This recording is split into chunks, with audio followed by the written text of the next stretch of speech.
blood between the New York Jets and New England Patriots runs deeper than any other current rivalry in the NFL. Today, the feud continues in a game that has major early season implications in the hotly contested AFC East.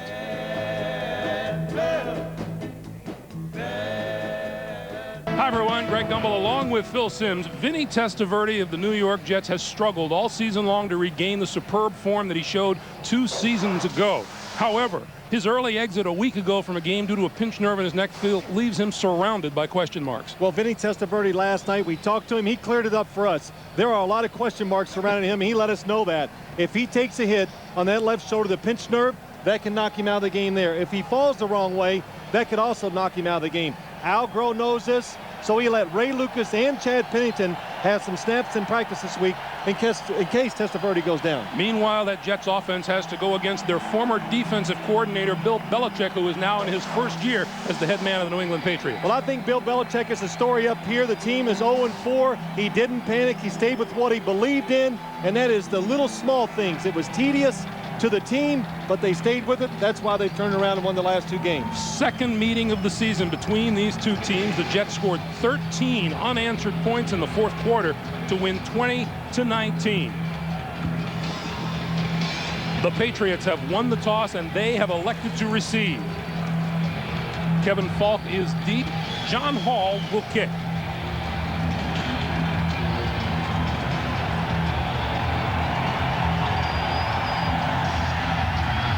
And we are underway in Foxborough. Bouncing at the 5, Kevin Falk corrals it. 15, 20, dancing to the 25 and knocked down at about the 27-yard line. Gerald Sowell made the tackle. Drew Bledsoe trots onto the field under the gun after 4 straight losses, but has come roaring back the last 2 games. Well, he's played very solid the last 2 games, Greg. We'll hear this a few times today. The reason why he is playing better, the offensive line has gotten healthy. They're starting to play better as a group. When you do that as an offensive line, it allows the quarterback and the receivers especially to have better stats and to play better in the game. Falk alone back behind Bledsoe. And he gets the handoff, tries the left side, and gets a couple to about the 29-yard line. Roman Pfeiffer makes the tackle. The New England offensive line, Phil. Well, we talked about it inside, and Druzy, Woody, and Isaiah, they're the reason why they're doing better on offense. Troy Brown and Terry Glenn have combined for 62 catches, more than 700 yards, and 6 touchdowns. Kevin Falk has the Patriots' only rushing touchdown of the year. Bill Belichick. Boy, the Jets know him well. Falk and Tony Carter are now in the backfield. To give just to Carter. And Carter close to the 35-yard line. A pickup of 5. It'll be 3rd and 2. The Jet defense, a 3-4 defense, begins with Rick Lyle, Jason Ferguson, and Shane Burton up front. Outstanding linebackers in Mo Lewis, Brian Cox, Marvin Jones, and Roman Pfeiffer. And when you look at the Jet secondary, the guy you got to be alert for, Aaron Glenn, he's the corner. If you're a quarterback, you got to be careful when you throw his way. Al Groh saw his team jump off to a 4-0 start, stumbled at home against the Steelers a week ago. Bledsoe, with time, throws, has his man out of the backfield, Kevin Falk, and he appears to have enough for a first down. Brian Cox coming away with the football, and the Jets say it belongs to them. And they do have it.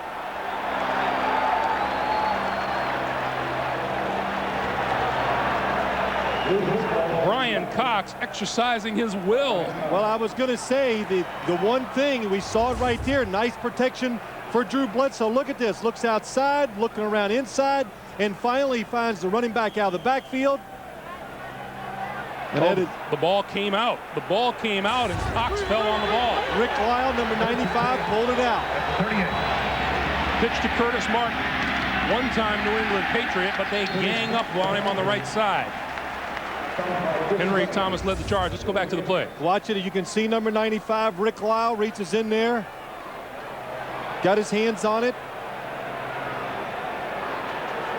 A couple of the Jet linebackers, I think Marvin Jones had more to do that with that fumble than Rick Lyle did. A Pickup of a yard on the play. It's 2nd and 9 from the 37-yard line of the Patriots. Testaverde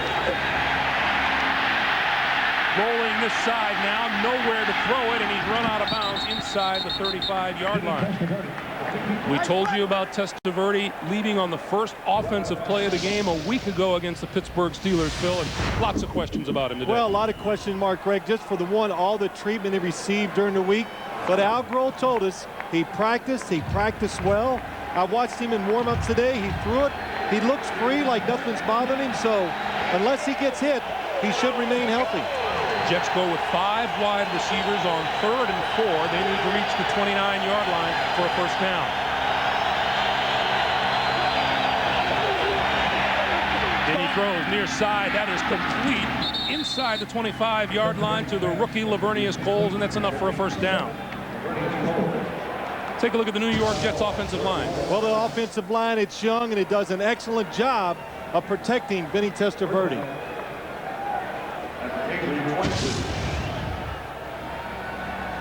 It's a good-looking offensive line, as you can see, too, Greg. Not an ugly guy in the bunch. That's right. 22-yard line, first down for the Jets. They get the big early break from the fumble.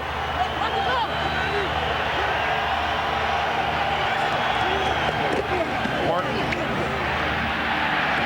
dances to about the 20-yard line. Ted Johnson and Larry Wiggum combined. Hey, there's those offensive linemen. Hey, there they are. It's young, it's doing a good job, and it's led by the center, Kevin Mawai. The Jets would like more from their wide receivers. None has 20 catches yet this season. Curtis Martin has 21 out of the backfield to go with 390 yards rushing. We saw Greg on that first 3rd down completion, Lavernius Coles. He's going to see more action for the Jets, and Vinny Testaverde last night very excited about having his 3rd wide receiver put in his offense. Testaverde to throw on 2nd and 8 is picked by about the 27-yard line. Henry Thomas, one of those in on the quarterback. 3rd time this year that Testaverde has been sacked.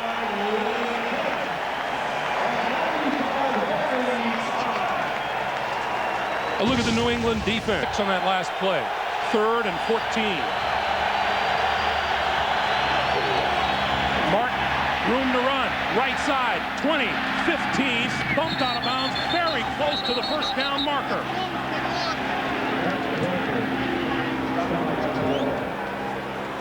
And from here, it looks like it's a first down. Well, you always hear when you watch games, you go, well, why would you run it in a situation like this? I tell you why, because it just catches the defense completely off guard.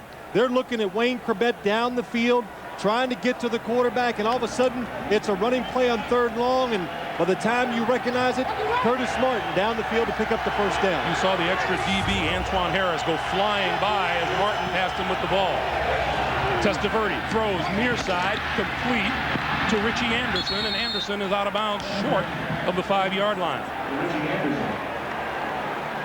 Pickup of 6, it'll be 2nd and 4. Well, I think Vinny Testaverde, talking to him last night, asking about the first game they had a few weeks ago, he expects the New England defense to be more aggressive and come after him. He says, but they might wait till about the 4th quarter to do that. Well, he was 3 quarters off because they've immediately come out today showing some blitzes and trying to pressure Testaverde and the wide receivers. New England defense in the red zone has stepped up of late. Curtis Martin up the middle to about the 3, maybe the 2.5-yard line. It'll be 3rd and 1. Well, Curtis Martin having no success a couple weeks ago running against the Patriots defense. And one of the reasons why, Greg, it's so hard to run the ball against them, because that's what they're built to do, to stop the running game. They're going to let you throw the ball short and underneath and try to make the tackles. But the way they play with the defensive line and the corners, they want to, that's their main focus always. Stop your running game. 3rd and 1. Martin, touchdown.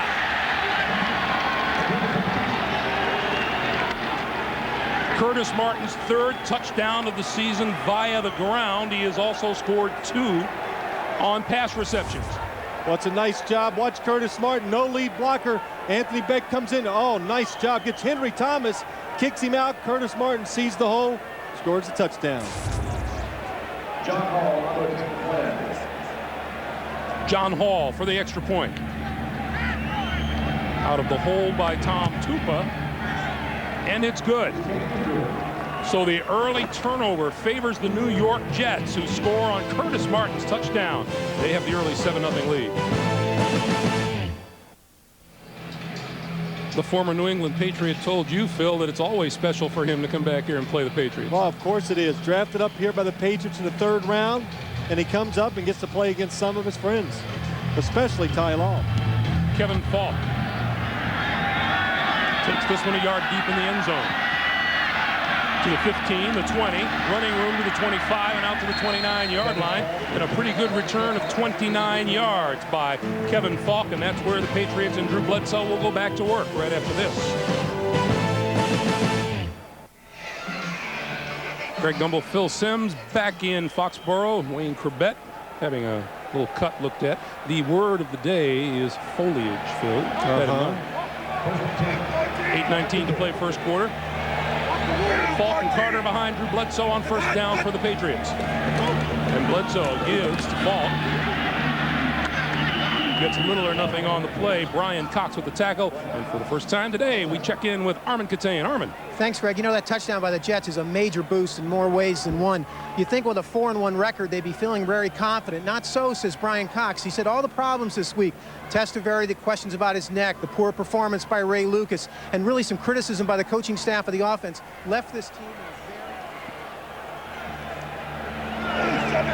All right, Armin, thanks. We'll get back to more of that 2nd and 10. No gain on the play as Bledsoe, now without a back in the backfield, faces the blitz, popped up in the air, intercepted. Victor Green going to go for the touchdown.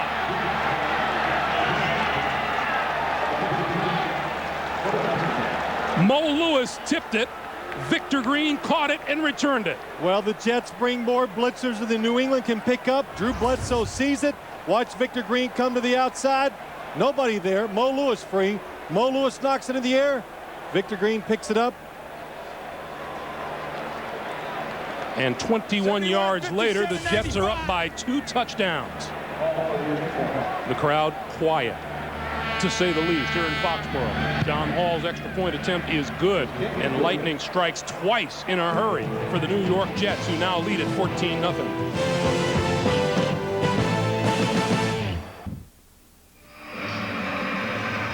Well, watch what happens when Drew Bledsoe, there's the touchdown ball. Here comes Victor Green and Mo Lewis. Drew Bledsoe sees the blitz. He sees the wide open receiver, but cannot get it over the blitzers because the timing and the players are so quick. Drew Bledsoe can't react to it to get the football to the open tight end. Victor told us last night, I've got to play well today for us to win. I don't know if he had that in mind. Kevin Falk, a couple of yards deep in the end zone, and is going to run into trouble short of the 15-yard line. Goes down in a heap, led by Scott Frost, number 47. Great views you're seeing on the play and on the field, being brought to us today by Monster.com's blimp, Trump. Monster.com operates 2 blimps in the U.S. This blimp, 165 feet long, 55 feet tall, and when empty, weighs over 5,500 pounds. And you can read more details about Monster.com's blimps on their site. New York Jets scoring 14 points in 55 seconds to take a 14-0 lead here in the first quarter, and Drew Bledsoe with his work cut out for him. Overthrows Kevin Falk, his receiver on the near side of the field. It'll be 2nd and 10. Well, Drew Bledsoe saw the Jets couldn't line up, had nobody covering Kevin Falk, but he gets rid of the football so fast that he lost control of it and threw it over his head. You know, this Patriots offense, Charlie Weiss, the offensive coordinator, they'd like to be patient.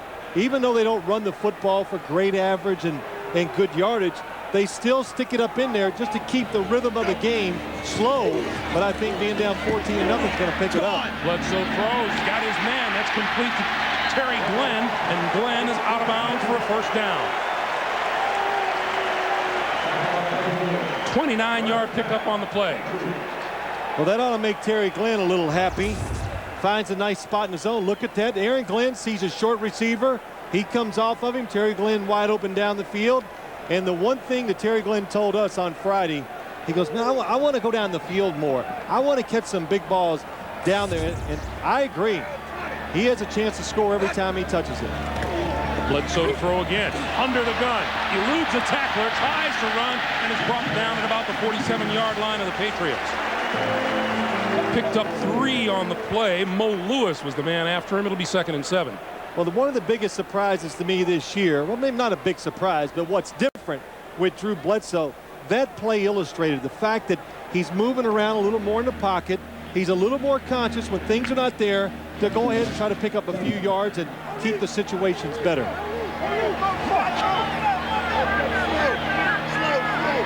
On 2nd and 7. He's expecting blitz. Bledsoe going to go down the field. Incomplete. Terry Glenn and Aaron Glenn, and there's a penalty flag down at about the 20-yard line.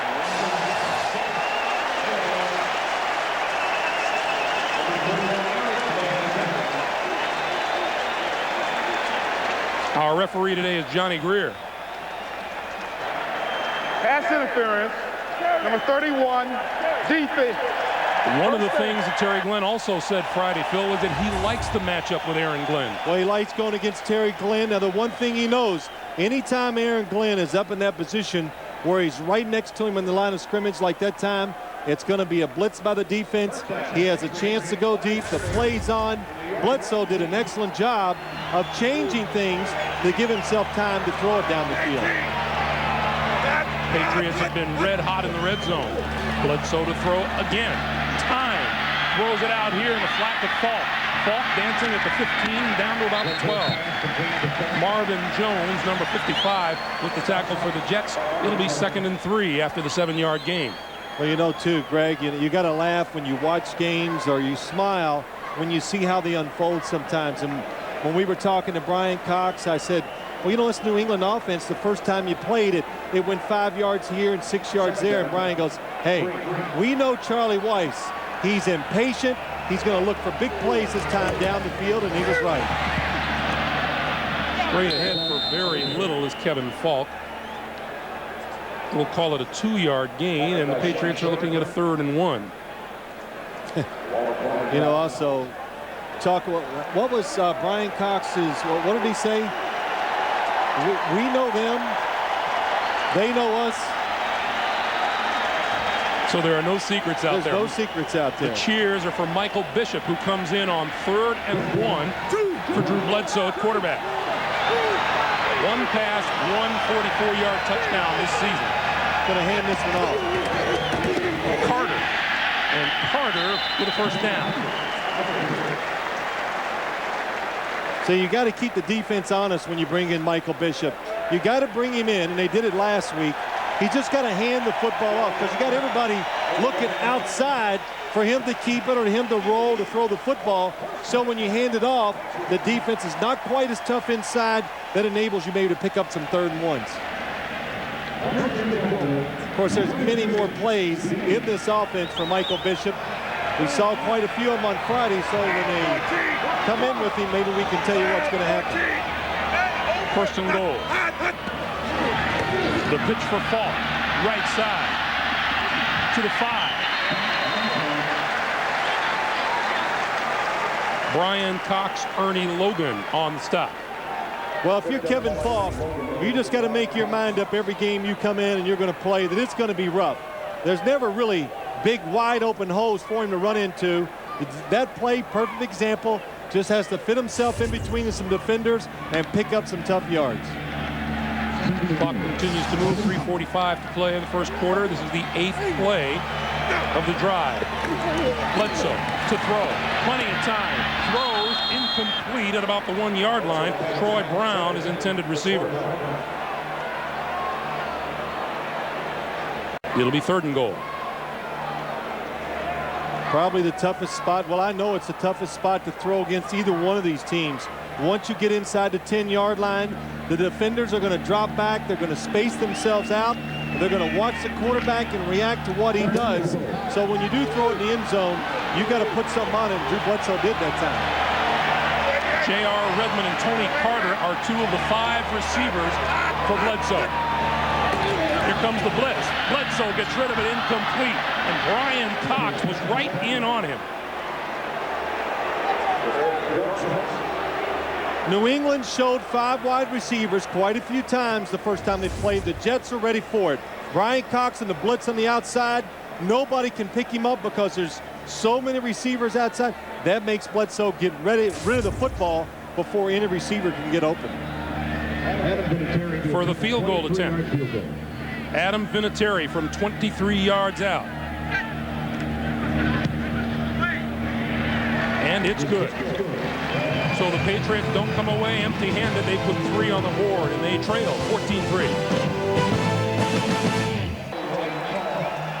Welcome back to Foxborough. It's a hunting party, Phil. Yes. 10 plays, 81 yards, resulting in a 23-yard field goal by Vinatieri, who will kick it away now. Dwight Stone is deep, along with Kevin Williams, whose 33-yard average on kickoff returns leads the NFL. This one's short, and this is Williams. Across the 30 to about the 32-yard line. And we'll take a timeout, and then Vinny Testaverde goes back to work. Jets with the football, first down at their own 32-yard line. 5 wide receivers right out of the gate for the Jets and Vinny Testaverde.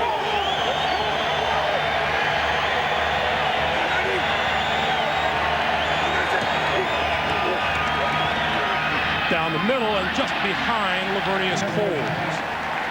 Well, before air traffic control switched his frequency, we were hearing from Armin Katayan a little while ago. Let's check back with him. Armin. Thanks, Greg. As I was saying before I got so suddenly interrupted, despite that 4-1 record, Brian Cox said the team was in a very fragile emotional state this week. Obviously, these 2 touchdowns and be able to stop the team and only hold them to a field goal for the Patriots has really helped. You can sense it on the sideline. The Jets are very confident right now. Back to you. All right, Armin, thanks. 2nd and 10. Martin, left side. Turns the corner and out of bounds across the 35 at about the 37 or 38-yard line. You know, Greg, it's interesting what Armin said. Brian Cox told us the team lacked energy. Well, that's pretty common with any team that loses for the first time. It just takes something out of you. And also, Al Groh, he coached under Bill Parcells for many years. Now, when you play bad, he's not one of these guys that comes up to you and pats you on the shoulder and says, "It's okay, son, it'll be better." He tells you, you played bad, so you've got to accept the criticism, be a man about it, go on. 3rd and 3. Over the middle, incomplete, and Richie Anderson was wide open.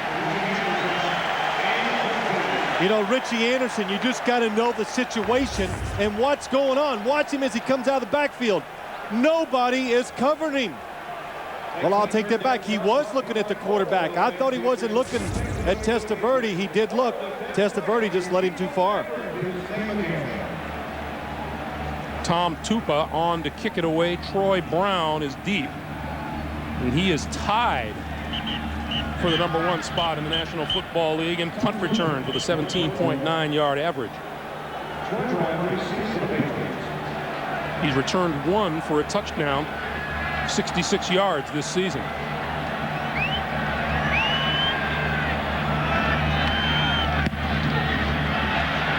Good kick by Tupa. Bounces at the goal line and bounces into the end zone for the touchback. 61-yard punt by Tupa. Friday on CBS.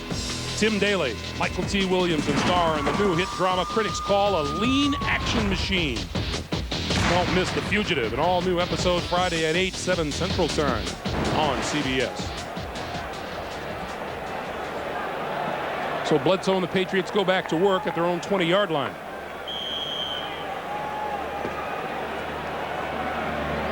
Word from the sideline, the rookie tight end Anthony Beck of the New York Jets has suffered a sprained knee, and his return is questionable at this point. J.R. Redmond and Tony Carter in the backfield. Bledsoe to throw, and won't get it off. Goes down at the 8-yard line under the pass rush of Rick Lyle, his first sack of the season.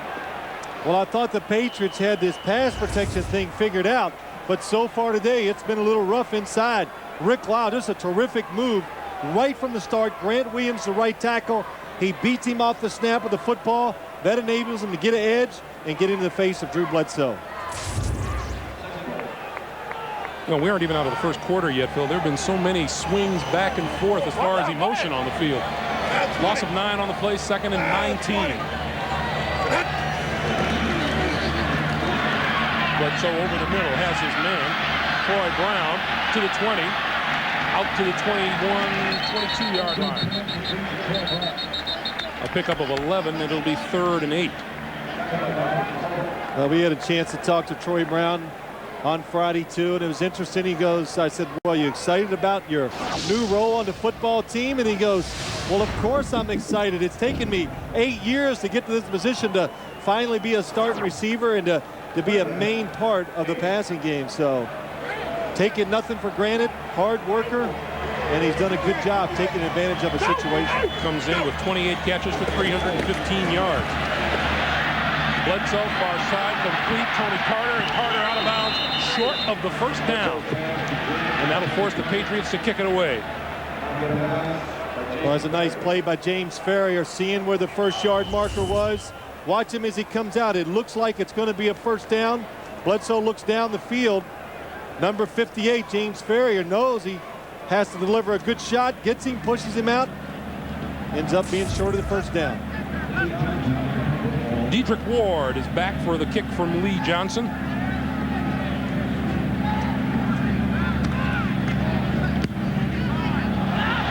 Line drive kick. Ward will return this from the 33. But not far, up to the 35-yard line. Harold Shaw with the tackle, and we remind you, coming up on the NASDAQ.com halftime report, join Jim Nantz, Mike Ditka, Craig James for all scores and highlights. That's coming up on the NASDAQ.com halftime report. Well, Greg, I think it's been a good start for Vinny Testaverde today. No disasters, getting the team out this, a 14-0 lead, and it was really interesting. All the controversy maybe this week, is he going to play or not? And we talked to him. We had to laugh when he walked out. It's like he cleared nothing up. He let it be known that if I get hit or fall the wrong way, that I'll probably be out of the game because the pinched nerve will come back. Curtis Martin makes the cut, has running room, has a first down across the 45-yard line to about the 47. Larry Wiggum brought him down, and some nice blocking out in front of Curtis Martin. Excellent blocking. New England blitzes, they take a chance. That's why the running lane was outside, but watch it as you go up. You're going to see pressure on the quarterback. Ted Johnson coming in, trying to stop an inside run or a pass. Curtis Martin goes outside. That's the weak spot of the defense. Let's go. And before they can get another playoff, time will run down here in the first quarter. Look at Vinny Testaverde, whose team is up 14-3. Curtis Martin with 7 carries for 42 yards, leading the way for the New York Jets. That's the end of the first quarter. The Jets. The former Patriot Curtis Martin with 47 yards in the first meeting between these two teams already has 42 today and a touchdown in 7 carries. And the reason is, if the Patriots play very conservative, it's hard to run the football on them. Today, so far, being aggressive, trying to take control of the game, they've opened up some running lanes for Curtis Martin. Testaverde, play fake, time, pulls it down. Is that a fumble? That's a fumble. Patriots say they have the football. And they do.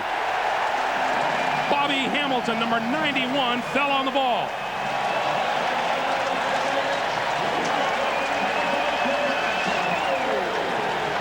Bobby Hamilton, the ex-Jet. This time the Patriots play pass coverage. They drop people back, and look, Testaverde looking down the field, cannot find anybody, and Chris Slade in there with Greg Spires both hit Testaverde and caused him to fumble.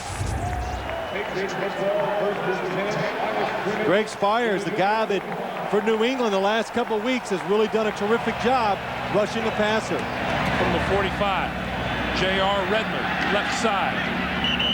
Well, if turnovers are any indication, this is good news for the New England Patriots, because turnovers are what have the Jets on top in this game from the first quarter. Kevin Falk fumbled. Brian Cox recovered.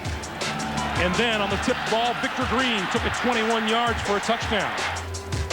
So now the Patriots have their first turnover of the day. 2nd and 8 from the 48-yard line of the Jets. Bledsoe on the roll, throws. At the sideline. That's incomplete. You think? I think. All right, no, they rule it incomplete. Terry Glenn made an outstanding effort on the near side. This is such a tough throw for Drew Bledsoe. Why he waits just a little bit, and I can see why they hesitated now, Greg. From way up here, it looked like Glenn never made the catch. Gets it in, not able to get his second foot down. So it'll be 3rd and 8. But a tough throw for a quarterback, sprinting to his right, trying to hit a receiver that's going out of bounds. On the blitz. Incomplete. Bledsoe hits the turf. Drew wants a late hit on the quarterback. It's not close. John Abraham, the Patriots keep spreading their offense out, and the Jets have the answers. From the top, nobody blocking a defensive lineman or a linebacker. Abraham, you got to know where he's at. Maybe the best pass rusher the New York Jets have. So this is one turnover the Patriots failed to take advantage of. Johnson to kick it to Dedrick Ward. Ward calling for the fair catch and makes the catch at about the 15-yard line. 29-yard punt. Testaverde will come back to work and try to make amends for the fumble.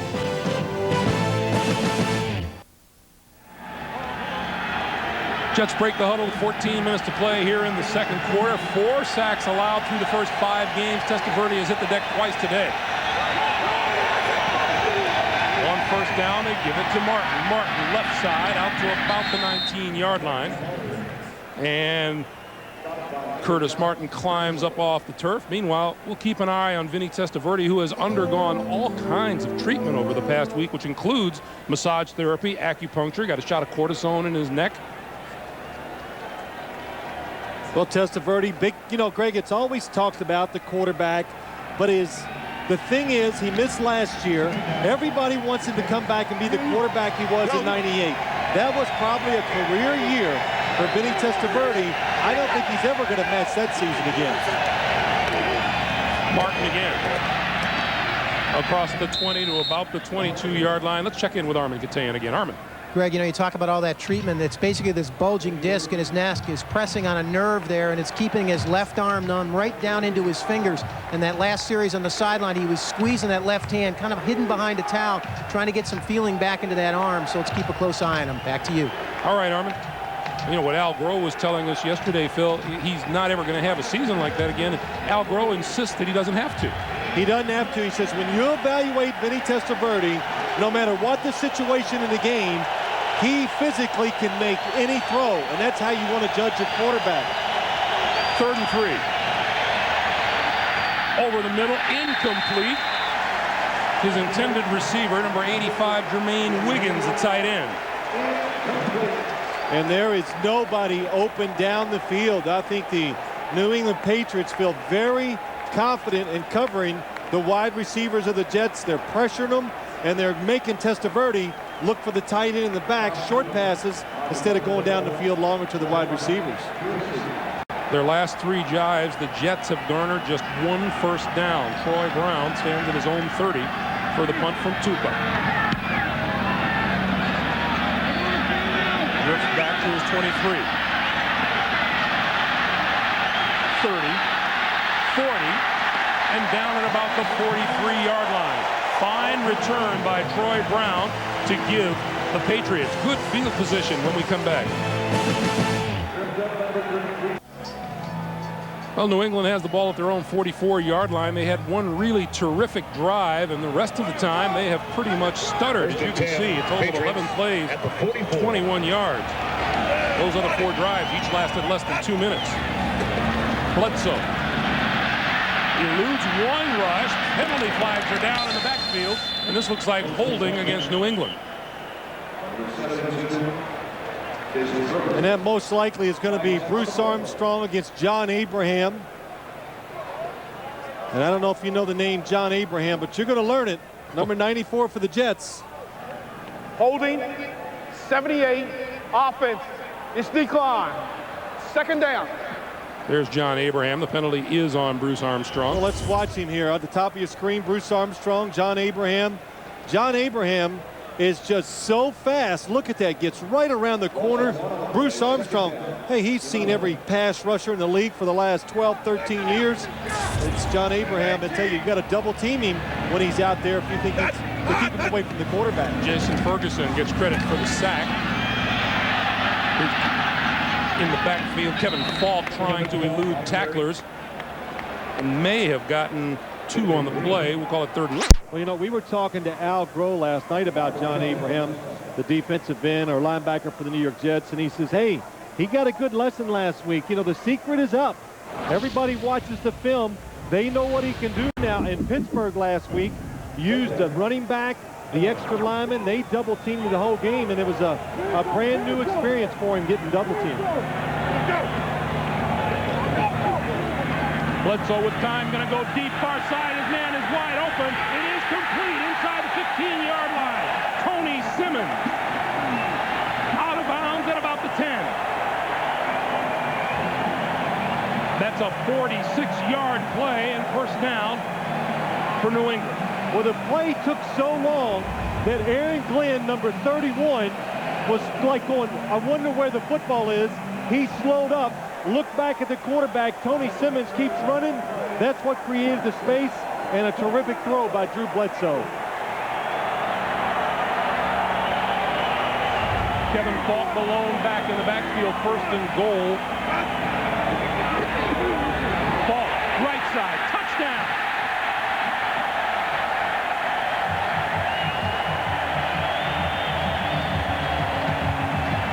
Either that was blocked really well or the Jets just weren't ready. The Jets were not ready. Look to the outside. The Jets are playing pass. A draw play on 1st down catches them by surprise. No safeties, no linebackers. Falk goes in untouched. Vinatieri with the extra point. It is good. 10:44 to play here in the first half. The New England Patriots have jumped right back into this thing. 14-10, Jets lead. Only the 2nd rushing touchdown of the season for the New England Patriots, and their first in the last 110 attempts on the ground. The key play, the 46-yard play, Bledsoe downfield. Kevin Williams deep for the kickoff. Williams from the 5. To about the 24-yard line, maybe the 25. And let's go back to that pass play. Well, look what happens. Here's Tony Simmons, and watch Aaron Glenn on the outside.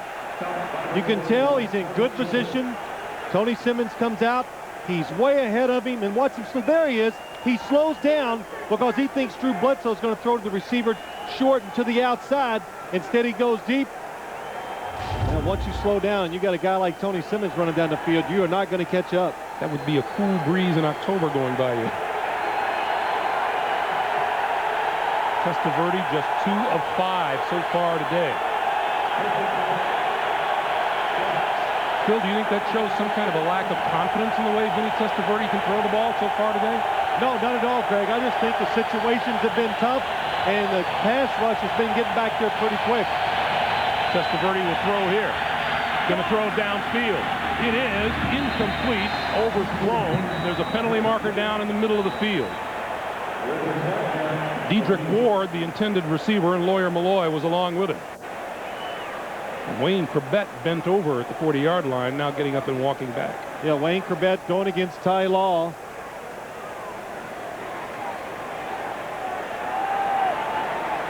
And I couldn't tell what he did to Corbett. Maybe he got his hands to the face. Illegal hands to the face. Number 24, defense. Watch Ty Law against Wayne Corbett. He's got his hand on the face mask once, twice.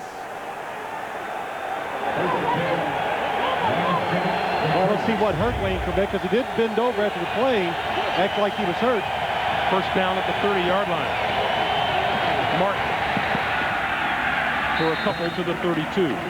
You know, on that previous long pass, Phil, Dedrick Ward downfield, and that was a safety. Lawyer Malloy right with him, and the New England Patriots feel that Lawyer Malloy can just run with anybody on the field. Well, a lot of people do, Greg, and yes, Lawyer Malloy playing a little different this year, not playing always up near the line of scrimmage, blitzing and trying to make the tackles in the running game.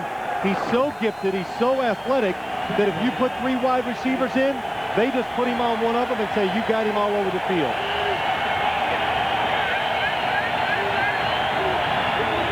Martin, room to run, 40, 45. That'll be a first down for the Jets.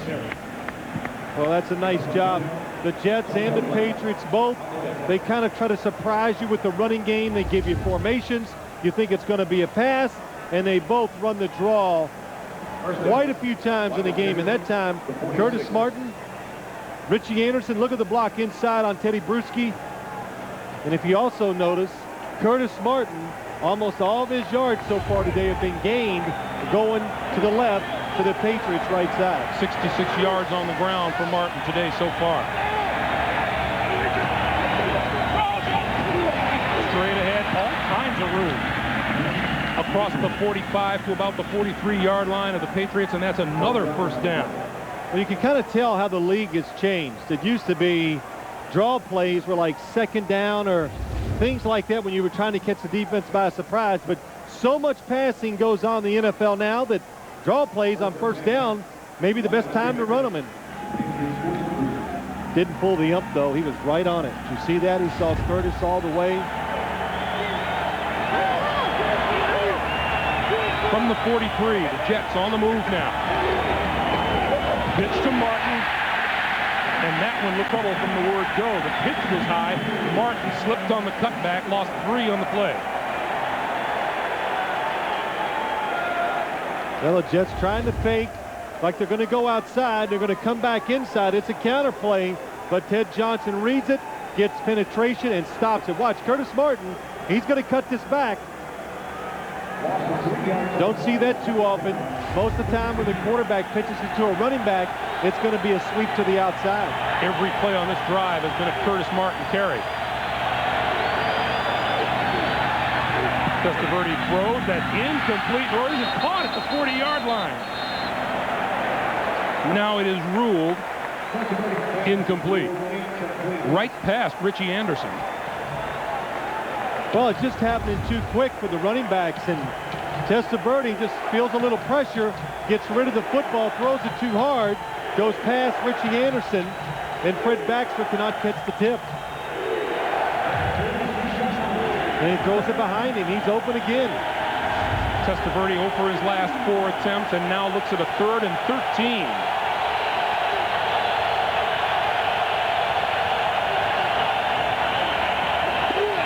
Testaverde throws, has his man over the middle, and that's Baxter, but Baxter will be short of a first down at the 38-yard line. And a penalty marker is down deep downfield. It's against New England. Illegal contact, number 38, defense, first down. Antonio Langham. And that's a break for the Jets.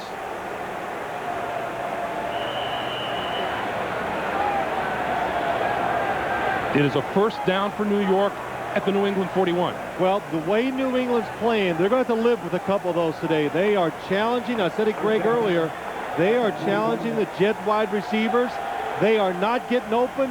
The man-to-man coverage by the New England secondary has been terrific so far. Corbett in motion. Testaverde steps up, flips it to Martin out of the backfield. Martin gets a first down inside the 30-yard line, or right at the 30. Ty Law forced him out, but it's a Jet first down.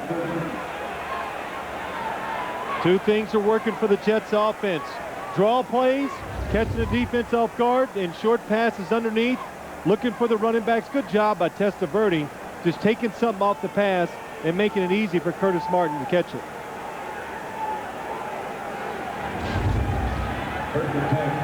Well, Jet wide receivers Dedrick Ward and Wayne Corbett have been covered like a blanket. Neither has a reception yet today. So the Jets have gone elsewhere. Lavernius Cole. And Cole to about the 26-yard line. Cole, the rookie out of Florida State, the Jets' third-round draft pick, and as you said earlier, Vinny Testaverde said he just might be. He's right up there with Marcus Coleman as one of the best athletes on the team. Well, that's right. You can see 5'11", 190. He's got some size, which I think the Jets need at the wide receiver position.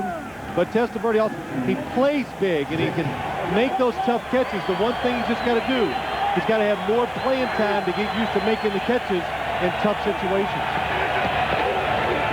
On the blitz, they give us to Martin, and Martin goes nowhere. Lawyer Malloy was right up there with the stop, a loss of 3, and it'll be 3rd and 9.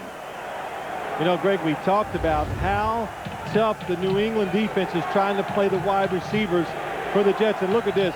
It's a blitz, penetration, nowhere for a running back to go. But we talked to Al Groh. He seemed kind of confident about his wide receivers, especially when they go against Ty Law. He thought they beat Ty Law in the first game, all the receivers, but so far they have not challenged him today. 9th play of this drive. Testaverde throws far sideline. That is complete to Coles. And Coles is short of a first down. And there was Ty Law. But just as we talk about it, I got to tell you what, if you can throw and catch in those tight situations, then you're just a better man, because that was a tough throw by Testaverde, a nice catch, and Ty Law was all over the pass route. Ty Law been taking a little grief around here this week because people have been bringing up the kind of numbers. They're going to go for it on 4th down. Tupa is the quarterback. He's calling out the play right now. 4th and due. The pitch is to Mo Lewis. And Lewis appears to have enough for the first down. Well, both of these teams know this situation. Bill Belichick has seen this by the Jets, or when he was with the Giants, or New England many, many times. Tom Tupa comes in, they see the defense, they check out to the play that they think is going to give them the best chance to pick up a first down. And how about that? Mo Lewis as the running back. And I said this a few weeks ago, they call this situation a Arapaho, and it stands for a run, a pass, a hit on the enemy. So it can do a variety of different plays. The defense dictates what they're going to call. Testaverde gives to Martin. And Martin stopped dead at the 19-yard line. Chris Slade and Henry Thomas led the charge. A pickup of 1. It'll be 2nd and 9. Well, that was something Al Groh, he figured, hey, catch the defense by surprise. Instead of using my offense, it's almost like New England would do when they bring in, let's watch the play again. It's a pitch outside. That is great. Mo Lewis got a lead blocker. He made a good read, plows it up in there.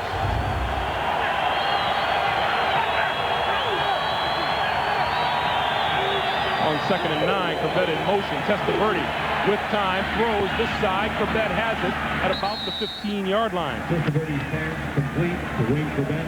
Clock continues to move, coming up on 3.5 to play in the first half. You know, Greg, I was going to say on that 4th down, that is the Jets' way of almost doing what New England does with Michael Bishop. They bring him in for some special plays. They don't really do that. So they bring him in, catch the defense off guard, make them think, and get a play in there that helps them pick up a big first down. Talk about trick plays. How about the one New England pulled with the punter Lee Johnson? The fake field goal and threw the pass to Eric Bjorkson. Play clock is down to 5. And Vinny Testaverde calls timeout and stops the clock with 3 minutes to play. It'll be 3rd and 5 inside the 15-yard line when we come back. 3 minutes to play here in the first half, along with Armin Katsay and Phil Simms. Greg Gumbel in Foxborough, where the Jets are threatening. They lead 14-10. 13th play of this drive. A Pats penalty on 3rd and 13 helped them out, and then they converted a 4th and 2.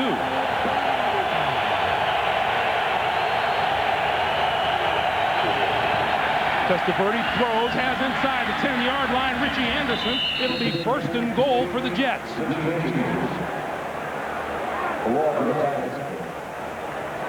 Well, Richie Anderson, good job going against Lawyer Malloy. But let's watch Ty Law and Wayne Corbett. There have been a lot of fights going on out there, a lot of hands, and boy. Yes, I understand, Wayne. I would complain too.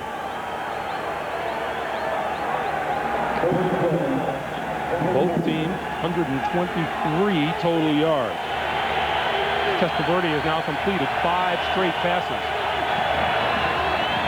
Martin, left side, 5, touchdown.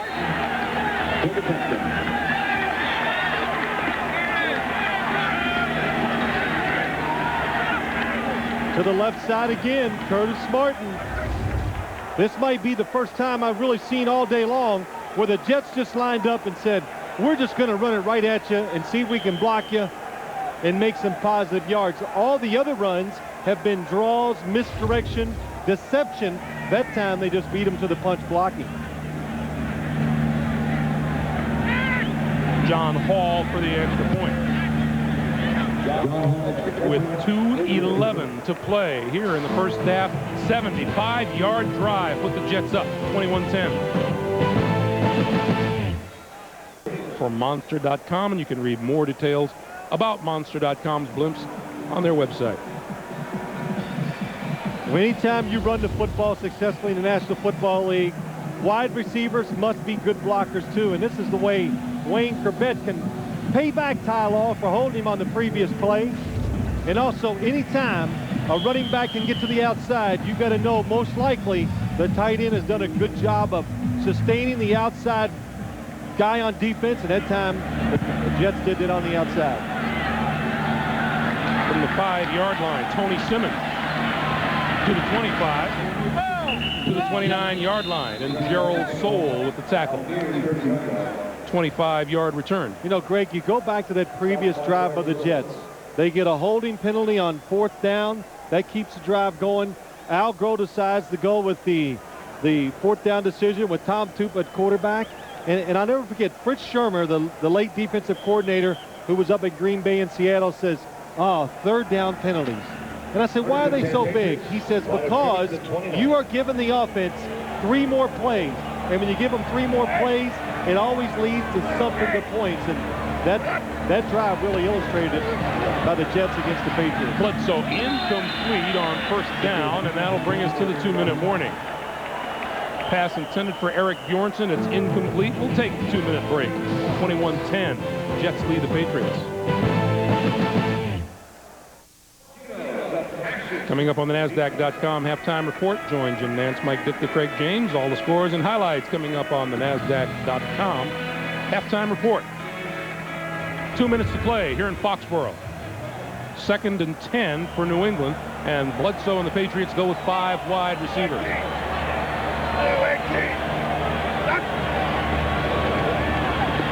Over the middle, that one's complete to Troy Brown, and Brown shaking a couple of tacklers, gets a 1st down and is out of bounds across the 40-yard line. 12-yard pickup on the play, stops the clock with 1:52. Boy, I'm just not. If I was New England, I wouldn't be crazy about this 5 wide receivers, because it just looks like Bledsoe's always on the verge of catastrophe, because the pass rushers, when you see 5 wide receivers, those defensive linemen know that it's most likely going to be one-on-one, and they are very close to getting to the quarterback every time. Fake at the fault, and now the pass is incomplete. How many times in our meetings the last couple of days did we hear the term dink and dunk? Yeah. And except for a long completion by Drew Bledsoe, which led to a score, it's been a lot of dinking and dunking here. Well, that's almost how you have to do a lot of things in the league now, Greg, because of the pass rush, all the things you see on defense. And offenses, you move people around, you try to get the defense moving and thinking, and when you do, sometimes you throw those short passes, they lead to big gains. 2nd and 10. And again, the 5 wide set for New England. Comes the blitz. Quick pass, complete to Brown, and Brown knocked down at about the 49-yard line. Clock continues to move coming up on him at 35. Well, that was a good case in point. 5 wide receivers, the Jets blitz. Hey, nice play by Drew Bledsoe and Troy Brown, but it was close to being, it could have been the other way too. The ball hit up in the air, could have been intercepted. Bledsoe steps up, shakes the tackle, completes the pass. That'll be close to a first down. Eric Bjornsson, his tight end.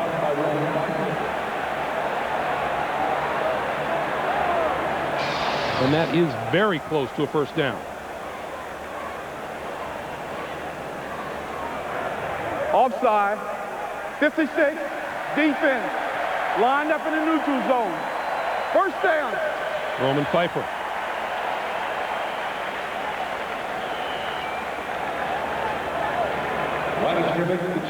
So that moves the ball now to the Jets' 46-yard line. New England with all 3 of their timeouts remaining.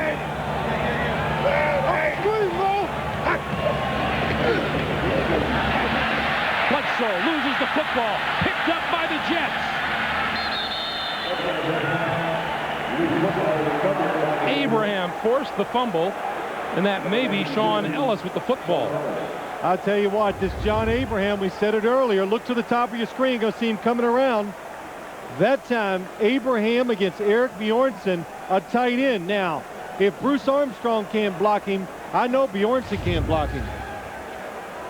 And we saw when I was getting ready for this game, the Pittsburgh Steelers, they just lined up and said, you're not going to beat us, John Abraham. They had a running back hit him as he went out for passes.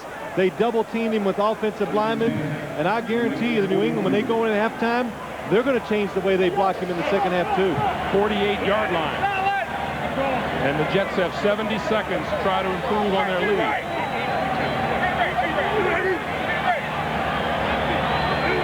Illegal formation. Testaverde throws complete. Richie Anderson out of the backfield, diving for the first down, and he may have it. What'd you say, ref? I said, well, it's should have worn my striped shirt today, but they did not have enough guys on the line of scrimmage. Curtis Martin went out there, did not get up on the line of scrimmage, but I guess, well, they let it go. Clock continues to move, 45 seconds to play. 2nd and 1 from the 33. Jets have 2 timeouts remaining.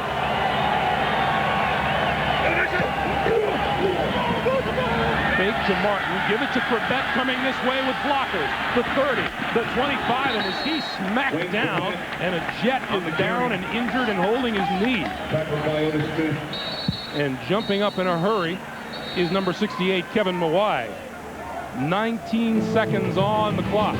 The Jets burn a timeout, and we'll be right back.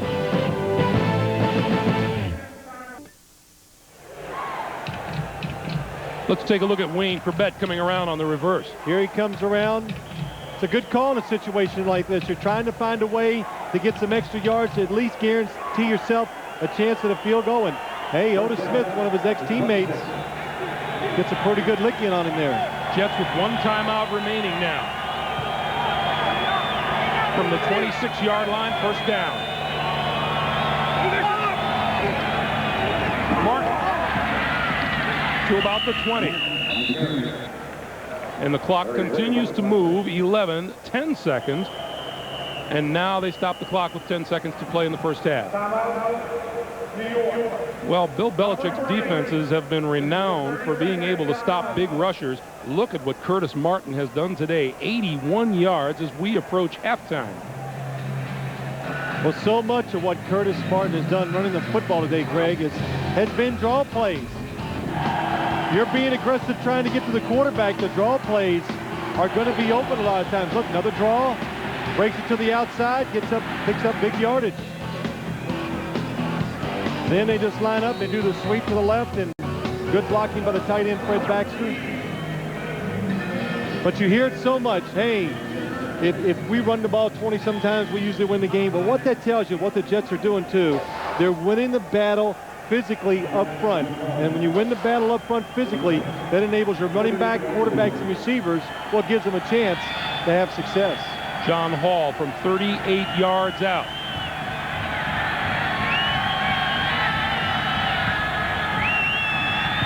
Gets it away. And it is good. So the Jets take advantage. And with 5 seconds to play, improve their lead to 24-10.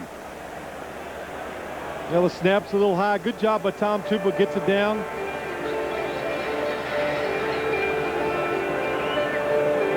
It's something that's it doesn't happen too many times up here in Foxborough. It's not windy today, so they have to worry about where the wind is going to blow the football. We still have another half to play. Yeah, but it's nice and cloudy.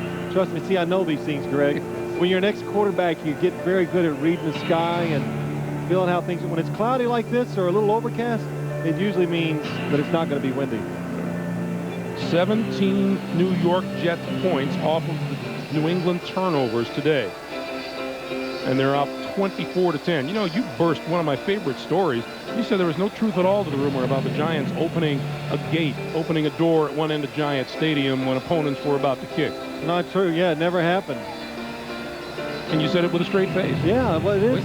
Hey, we played a playoff game once down at Giant Stadium. The Minnesota Vikings hired security to make sure the gates weren't let up and down. I'm like, oh my gosh. Everybody goes into these stories are myths. Falk and J.R. Redmond deep for the kickoff, and this is Falk from the 10. 25 to the 27-yard line, and that will do it for the first half. Dwayne Gordon makes the tackle.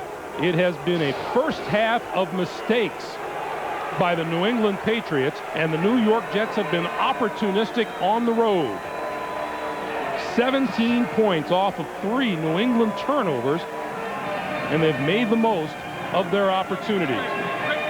Curtis Martin has had himself a big first half, 81 yards rushing. Well on his way to a 100-yard day. Our halftime score, 24-10 coming up. We'll be sending you to New York for the NASDAQ.com halftime report. Jim, Mike, and Craig get you caught up on all the NFL news, scores, and highlights after these messages from your local station. EA Sports presentation of the NASDAQ.com halftime report is sponsored by NASDAQ.com, the information source for the serious investor. And hi, friends. Jim Nance with you on the NASDAQ.com halftime report. Welcome to our NFL Today studios off 5th Avenue in New York. Mike Ditka and Craig James are alongside, and the Jets got it going early here. CJ lead by that 14-point margin. Big turnover there with Victor Martin going down and scoring for those guys. Victor Green, rather. You know, this is really a game, in my mind right now, where the Jets underneath are doing a nice job of running the football with Curtis Martin. And Vinny Testaverde's not throwing the ball deep, which makes me think that the Patriots are deep, and they're giving him the underneath pass. With a bad neck like that, man, I'd ask him to throw it deep and let a floater go. Curtis Martin with 2 touchdowns, and the Jets lead it by 14. Elsewhere around the league, Colts and the Seahawks in a shootout out in Washington, and Edgerrin James. Oh, big numbers here, Mike. Unbelievable. 118 yards in the first. Watch this run. Breaks a tackle, breaks another tackle, pulls 2 guys down the sideline into the end zone. 118 yards in the first half. And 2 touchdowns. But Brock Purdy, named the starter a week ago, was ineffective at Carolina, but he's thrown 2 touchdowns, his first 2 NFL touchdown passes, to bring the Seahawks within 3, halftime out in Washington. Meanwhile, the Broncos, twice Greasy has hooked up with Rod Smith, and, well, Tim Couch and the Browns trying to get their footing straight out in the Mile High City. Tighten them up, right? Hey, here's the rookie tight end. Aaron Shea catching a nice little ball down the middle of the field, ties the game up at 3. But the Broncos, Brian Greasy is so intelligent. They've got the big play working for them today. Here, a 22-yard pass to Rod Smith with a touchdown, put them up 10-3. But really, the story is Brian Greasy and the big plays. Meanwhile, San Francisco and Green Bay tied at 7. The 49ers Garner with a beautiful catch, 39-yard touchdown catch to tie it. Eagles all over Arizona, and the Cardinals have gone 23 games without scoring an offensive touchdown in the first quarter. What's going on with that? Earlier today, the Redskins got the game's only touchdown. The Ravens' 3rd straight game without finding the end zone. Here was the score, Mike, right here. Stephen Davis with a beautiful stiff arm, and he's into the end zone. That's all they needed. He had only 2 yards rushing in the first half, Davis, 89 in the second half, and the game's only touchdown. The Steelers have won 3 in a row, shutting out Cincinnati. The Bengals fall to 0-6. Bill Cowher decides to start Kent Graham at quarterback. He sits Cordell Stewart down, who'd won the previous 2 ball games. Second play of the game, Hines Ward, boom! No to the legs, no tackling whatsoever. But give him credit, too. Nice run there behind Ward, 77 yards. The bus, Jerome Bettis, over 100 yards on the ground, and the Steelers win again. Akili Smith wasn't getting it done, so Scott Mitchell came in, completed 6 passes, but 2 of them to the other team. The Raiders prevail. They cut back from 10 down at halftime to beat the Chiefs. The Gerback had it going right before the half. Got us the ball to Tony Gonzalez, who gets it in the end zone. They get one to Richardson. I tell you what, this was unbelievable what Gannon did. Watch him, buy time, moves out of the pocket, he gets the ball to Wheatley. This tied it right here. They win it with a field goal by Janikowski. Chris Gannon was brilliant. I mean, it was the best game that he's played since I've been with him. Improvisation, his ability to see blitzes. He made 3 great audibles today. Got hit in the head a couple times, seeing stars, hung in there, competed. Brilliant playmaking down the stretch, and engineered a great 2-minute drive to win the game today. And the struggling rookie kicker, Janikowski, comes through this time. 26 seconds to go, the winner from 43 yards out. The Chargers blow a 10-point lead to fall to 0-7 on the season. Bills beat them in overtime. Well, Mike Riley rotated quarterbacks, finally settled on Jim Harbaugh. Then in overtime, Harbaugh intercepted by number 20, Henry Jones, the free safety.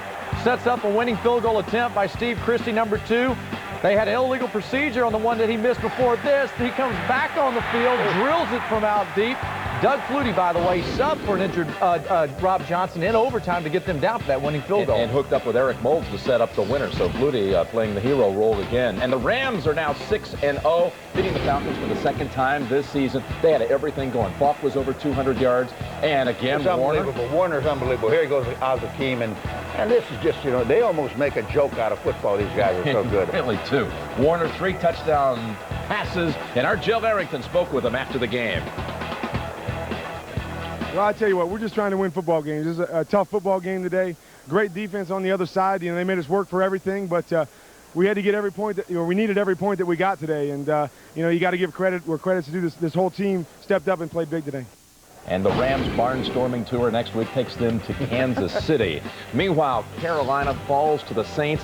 New Orleans is an even 3-3, and Ricky Williams is looking sensational. Well, this is the 4th game in a row he goes over 300 yards. And this is the first touchdown he scores for the Saints, which I didn't know. Don't blame me. I try like that, Greg. Over 100 for the 4th time this year. And also, the Giants beat the Cowboys today as Troy Aikman was picked off 5 times against the Giants. We'll be back in a moment. CBA Sports presentation of the NASDAQ.com halftime report is sponsored by NASDAQ.com, the information source for the serious investor. Well, after a disappointing loss last week at home, the Jets have jumped out to a 24-10 halftime lead. Armin is with head coach Al Grove. Your thoughts on what has to happen in the second? We need to play better. That's our mantra in this half. If we play better than we did in this half, then we'll be okay. If we just play the same, this is a very tough-minded team. We can't allow it to come to that. All right, Coach, thank you. All right, Armin, thank you. You know, it's a tough-minded team, which has given up some turnovers, and that's really the difference in this game. What's been carrying the Jets, Phil? Well, the Jets, I think it's just the running of Curtis Martin. What they've done, they've taken advantage of a very aggressive New England defense that's trying to get up the field and get to the quarterback. Curtis Martin's cutting underneath him. That's why he had such a successful first half running the football. 81 yards in the first half for Curtis Martin. And there's no telling what might happen with these Jets when their wide receivers get involved, Phil.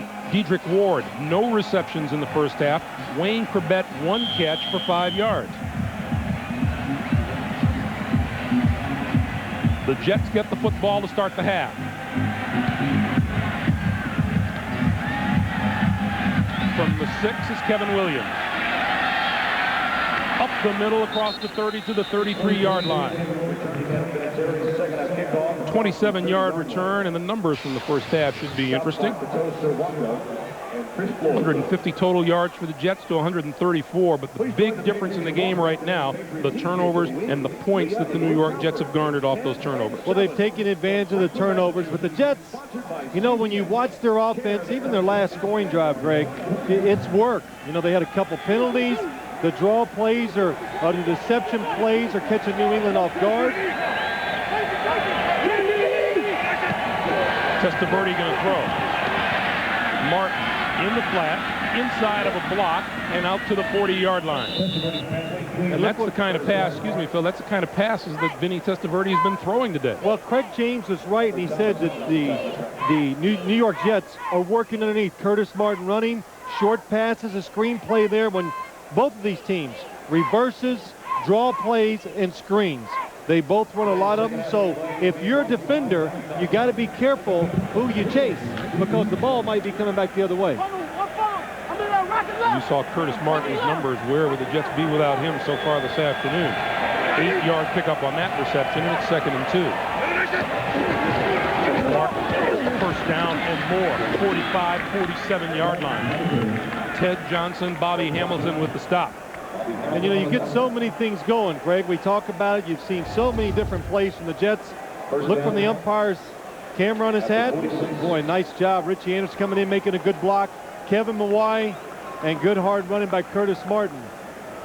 But Dan Henning, he's got a good flow going. He's keeping the defense off guard, doing a little bit of everything. And there's Coach Henning. And what did Bill Belichick say? Hey, the Jets are about a lot of different plays and a lot of formations. So you just got to understand what they're trying to do and not be fooled by all the window dressing. Corbett coming around, this time finds a man waiting for him, and he's tripped up by Willie McGinnis. Well, see, you learn. You over-pursue in the first half, and that's what you got to go in the locker room and tell yourself. Okay, everybody's going away. Willie McGinnis, number 55, says don't chase it. It's coming back, and he is right. You hear defensive coordinators or coaches say it all the time. Don't be a hero. Don't go out there and try to make the plays. Just do your job, and the plays will happen. How many times this year have we heard players say that, oh, we're all out there trying to do too much. All we have to do is do what we're supposed to do. 2nd and 13. Quick pass, far side. That's complete to Cole. Cole, midfield, still fighting to the 47 to the 46-yard line of New England. Oh, I got to laugh. I tell you, Greg, I got to laugh because, you know, New England's right. There's just a lot of plays that come at you. Just look what we've done so far in the second half. A couple screens, a reverse. This time, Wayne Corbett blocks on the outside. Oh, man, Kevin Mawai. What a good job coming out from the center position and making a block, and yeah. Vinny Testaverde has completed 8 consecutive passes now, and it's 3rd and 3.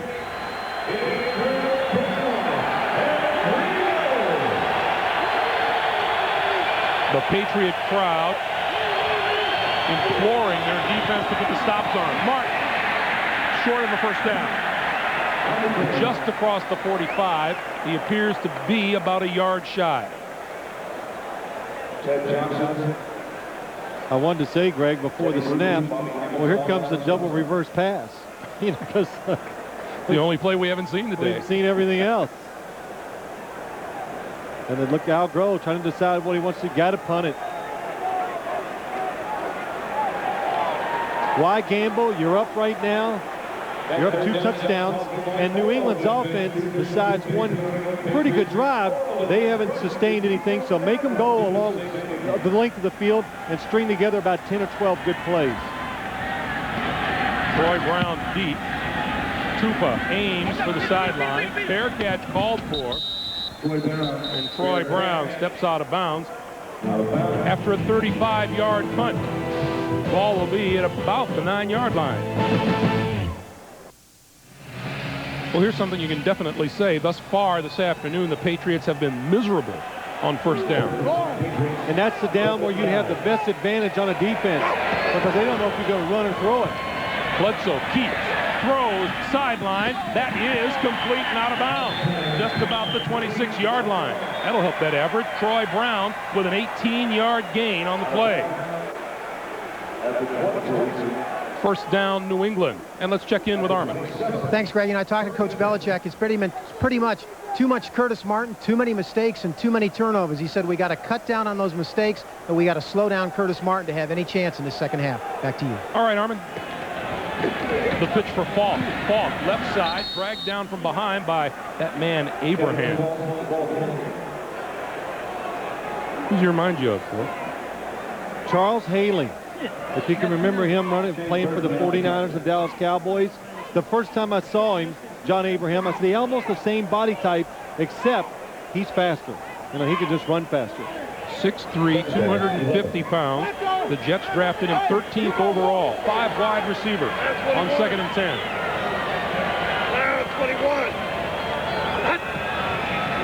Here comes blitz.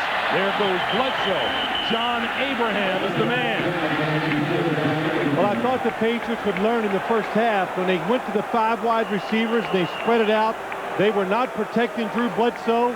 And again, when you're up there, you've got to look and see who's the most dangerous person on the New York Jets front when they're rushing the passer. I know who it is. There he is.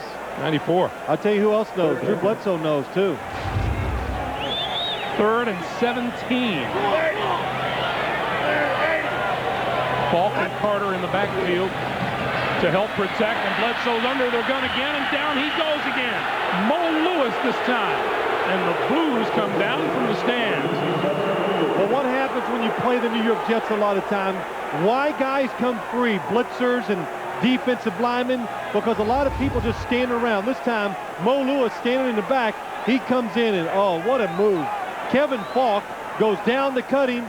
Mo Lewis, being the athlete he is, just goes right over him for the sack. This is reminiscent of the protection problems the Patriots had early in the season, in the midst of their 4-game losing streak. You can't go down and cut athletes like Mo Lewis. You got to stand up and hit him in the face. Johnson's kick. Ward from the 46. Diving forward to the 40-yard line. Excellent field position for the Jets. 38-yard punt and a 6-yard return. It's 8:53 to play in the third quarter.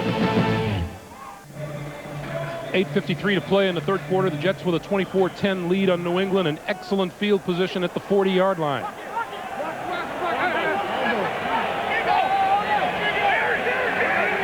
Martin Malone back in the backfield. Has been the workhorse today. Testaverde going to go deep. Incomplete, overthrew Dedrick Ward. And Otis Smith was with him step for step. Now, you know, the Jets can line up and do that about any play they want. That's not like a surprise. At any time they want to go deep, they can throw it out there. If you have faith in your wide receiver against Otis Smith or Ty Law, then take a chance, because they're daring you to every single time. Still at this stage of the game, Wayne Corbett with 1 reception, you would generally feel, boy, you've got a great opportunity to win if you're holding Wayne Corbett to that kind of production. Curtis Martin, right side, can't shake a tackle.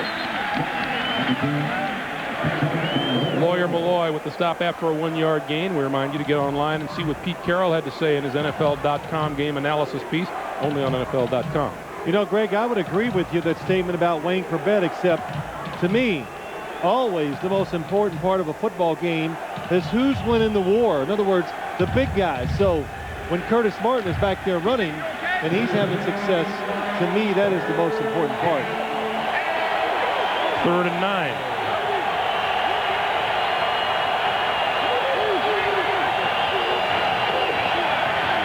Testaverde with time over the middle. Coles inside the 25-yard line and a first down. This young man coming up big, just as Vinny Testaverde predicted that he would.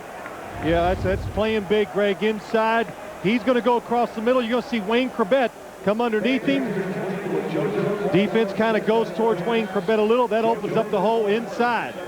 Look at that big space. And also, Coles knows he knows in the NFL, when you catch it over the middle, protect yourself, because safeties and defenders from the other side are going to be coming towards you.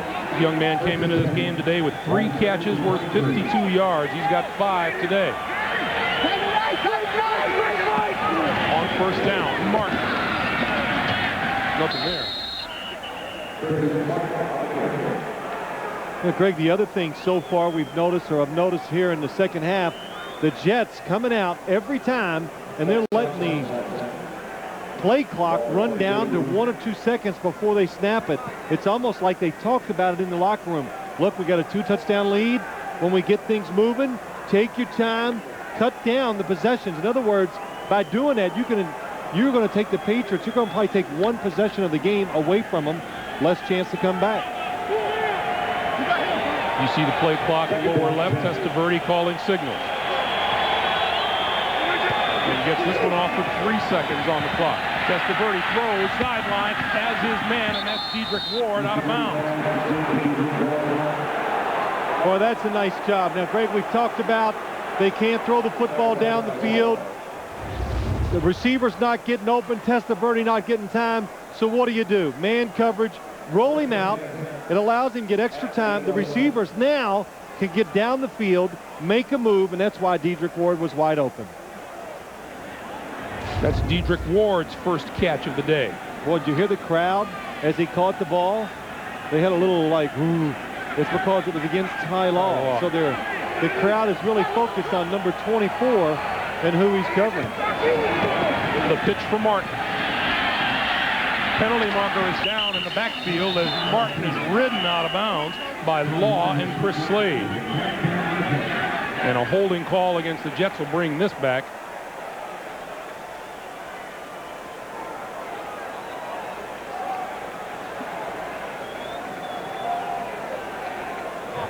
Holding, 71.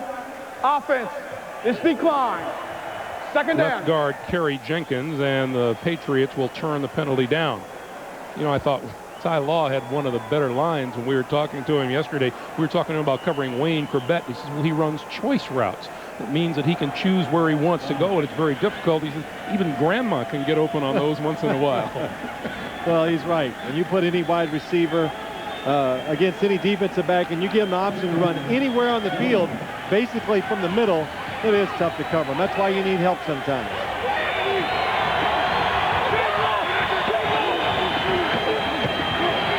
Martin picks his way across the 10 to about the 7. Malloy in on the tackle again. Greg, I'm sorry. I would have taken that holding penalty. I would have drove him back 10 yards. You know, the New England decides to decline it. You drive him back. You're going to make him throw. You can get to the quarterback. Maybe he makes a mistake. You don't take the penalty, allows the Jets to run it, misdirection again. They pick up some good yards, and now, even if they don't get something here, it's a short field goal. Meanwhile, the clock continues to move. We come up on 5 minutes to play in the third quarter. Testaverde and the Jets with a 3rd and 6. They need the 1-yard line for a first down. Straight ahead, Anderson appears to have a first down. Let's see where they spot it. Well, that just, you know, what that play, why it's so good. It just comes out of nowhere. You were just telling me a little while ago, well, let's see, what are all the plays that the Jets have run, and here's a new wrinkle. Look at Curtis Martin. They think, look at that. Look at Ted Johnson chasing Curtis Martin to the outside. Richie Anderson gets the football so few times that it does catch the defense by surprise. Teddy Bruschi has no chance to fill the hole. Well, that is good, powerful running. They are short of a first down. Boy, this is interesting. They're going to stay in there and go for it. You know, you're up 14. The field goal puts you up 3 scores. But the field position is awfully good, even if you don't kick it and you don't make it. Well, I guess what I'm saying is I'm a coward. I'd kick it. You know, I just look at this, Greg. 4 minutes and something to go. New England's not moving the football. To score 3 times, pretty hard to do. Now, when you were playing, wouldn't you go to the coach and say, oh, come on, I can get that? Oh, no. I was well trained. I knew situations that I would think of it just like this. 4th and inches.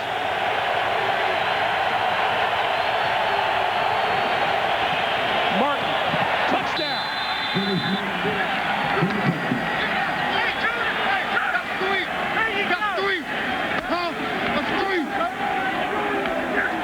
Third touchdown of the day for Curtis Martin. Well, when you get in situations like this, Kevin Mawai, nice job of blocking inside, and a really good job by Curtis Martin seeing the hole, and Al Groh knew it was the right call all the time. John Hall for the extra point.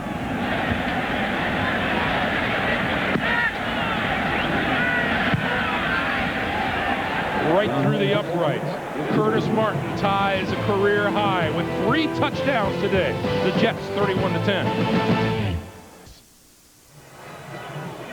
Back in 1996, Curtis Martin scored 3 times against the Miami Dolphins as a member of the Patriots. This marks the first time he has scored 3 touchdowns as a member of the New York Jets. You know what?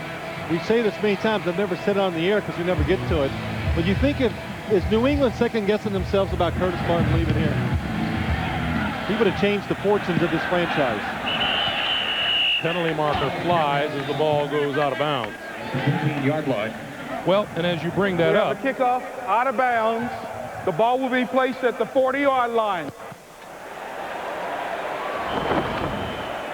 another look at the touchdown for Curtis Martin, and we'll talk a little bit more about New England's fortunes since he left the area when we come back. We welcome you back to Foxborough. 4:09 to play here in the third quarter, and the Jets have extended their lead to 31-10 behind that man, who is at 98 yards and counting. Bledsoe has his man across midfield, and that's Tony Simmons, and that'll be a first down for the Patriots. 14-yard pickup on the play. Phil, you were talking about, do you think New England is regretting that idea, that move about letting Curtis Martin get away? He had 14 100-yard games as a member of the Patriots.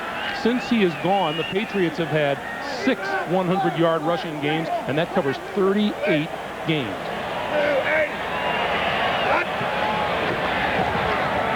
Bledsoe has time, throws this side, and it was up high, and Terry Glenn couldn't come down with it. You know, Greg, just to finish your point about Curtis Martin, you know what he does? There's a couple things. One, he's durable.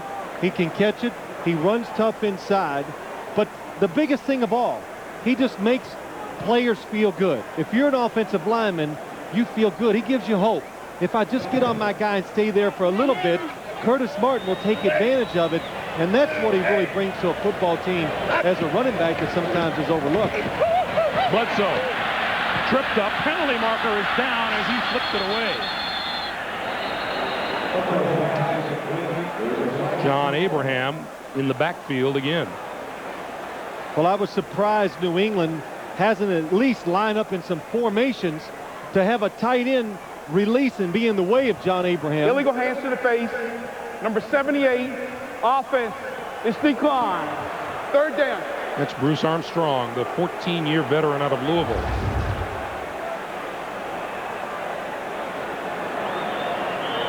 Well, just right away, you can tell there's the hand to the face.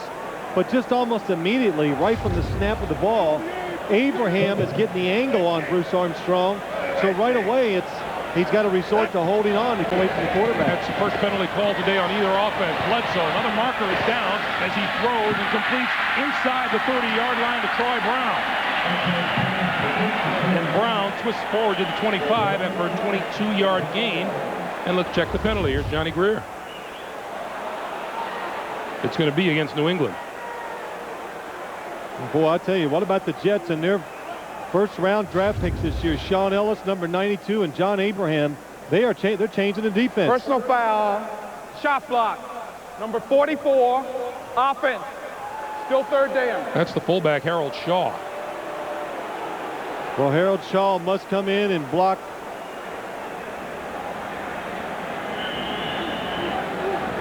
One of the defensive linemen. Here's 44. Let's see what he does. He's engaged. That time, a little unlucky, Harold Shaw is. Damian Woody's blocking him, gets his hands on him, and he goes below the waist for the block. Third and a bunch. The screen is sniffed out. Kevin Falk is brought down by Ernie Logan. And here come the boos. Bledsoe has been throwing and throwing and throwing, and you know what, Phil? New England has 29 yards rushing on the afternoon. Well, they don't have much choice now. You're down 21 points. But again, Greg, just to say, when you have a defensive line that can pressure the passer, look what it does for your whole defense. Dedrick Ward from the 23. Cuts back, falls across the 30 to about the 31-yard line. 39-yard punt, 8-yard return, 2:26 to play in the third. This punt was named Trump and is based on the East Coast. First down, Jets 30-yard line. Testaverde batted down as he got rid of it. Appeared to be a screen forming for Curtis Martin. Both Ted Johnson and Andy Katzenmoyer were in on Testaverde. We were talking with Al Groh last night, and one of the things that he said was you learn a lot about your team this time of the year, about how they react after they've lost games, about winning and losing, and just how that impacts your team overall. Yeah, I think the big thing he says he's learned about his team, that they can play in close games and that they can win them. That's what excites him, because he knows in this league he's going to play in a lot of close games. Movement and penalty markers fly. But you know, Greg, they win those close games, but he's prepared them, and that's what he's taught them to do too. 84, offense, still second end. Penalty is on Fred Baxter. Well, we were interested in his take on whether that loss to Pittsburgh Steelers last week was a disappointment. And he said, well, you know, there are a lot of teams in this league who are very, very much alike, and whether they win or lose, that swings on just one or two plays in the game, and they aren't that far apart. Yeah, in other words, he said, don't be fooled by the records. So Pittsburgh was 1-3 when they came in to play the Jets. He knew they were equal to them, and if you don't play well, you're not going to win. Pitch to Curtis Martin. And a penalty marker is down. This has suddenly become a penalty-filled game. Well, it's going to get tough to block this New England defense up front, I would think. They're desperate. They got to take some chances, and you got to attack the football, so makes it hard for offensive linemen to sustain blocks. Here's Johnny Greer. Holding, 74, offense. That would be the right tackle, Ryan Young. So based on what we've said, Phil, you'd have to say that Al Groh is probably very pleased with the way his team has reacted to a loss that I think most figured the Jets come out of the gate 4-0, and you figure you're going to take on the Pittsburgh Steelers, who have had a tough time, and you're going to take them on at home, and then you lose by a very convincing score.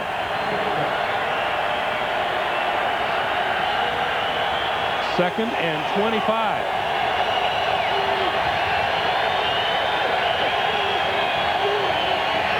Martin looking for running room, gets a couple, and not much more. Clock continues to run. We check in with Jim Nance in New York. Jim. All right, thank you, Greg. The Broncos have some breathing room thanks to Mike Anderson. Beautiful piece of running here, 27-10. But here's the update for you, Greg and Phil.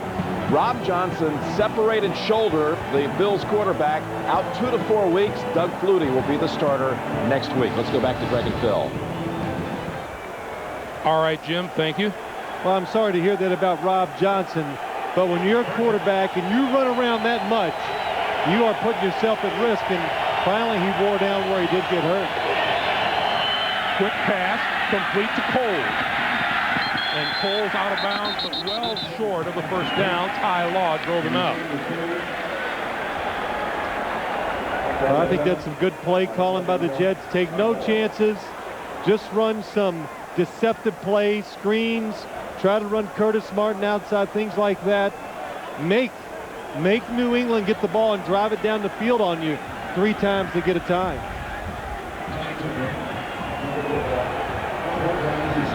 One minute exactly remaining here in the third. Troy Brown stands at his own 35-yard line for the punt from 2 punts. Poor punt, bounces short of the 50-yard line. Brown on the run. Across the 50 to about the 47-yard line. Gerald Sowell with yet another special teams tackle after an 8-yard return. And we remind you, next Sunday, the NFL on CBS highlights regional action in one matchup. Patriots travel to Indianapolis to play Peyton Manning and the Colts, or the Buffalo Bills will try to slow Randy Moss and the Vikings, or Eddie George and the Tennessee Titans go head-to-head with the Baltimore Ravens, or Ricky Waters trying to spark the Seahawks against the Oakland Raiders. We ask you to check your local listings, beginning with the NFL Today. That's next Sunday here on CBS. Patriots starting in New York territory for the first time today from the 47-yard line. Ball up the middle, 45 to the 43-yard line. And the clock moving with a half a minute to play.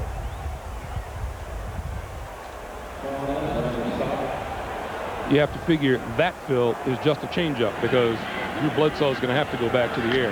Yeah, but you still have time to keep throwing those changeups in there, Greg. Because a run that catches the defense by surprise can pick up 15 or 20 yards. Bledsoe steps inside the rush, and that throws incomplete to the near side. Brian Cox applying the pressure. It'll be 3rd and 6.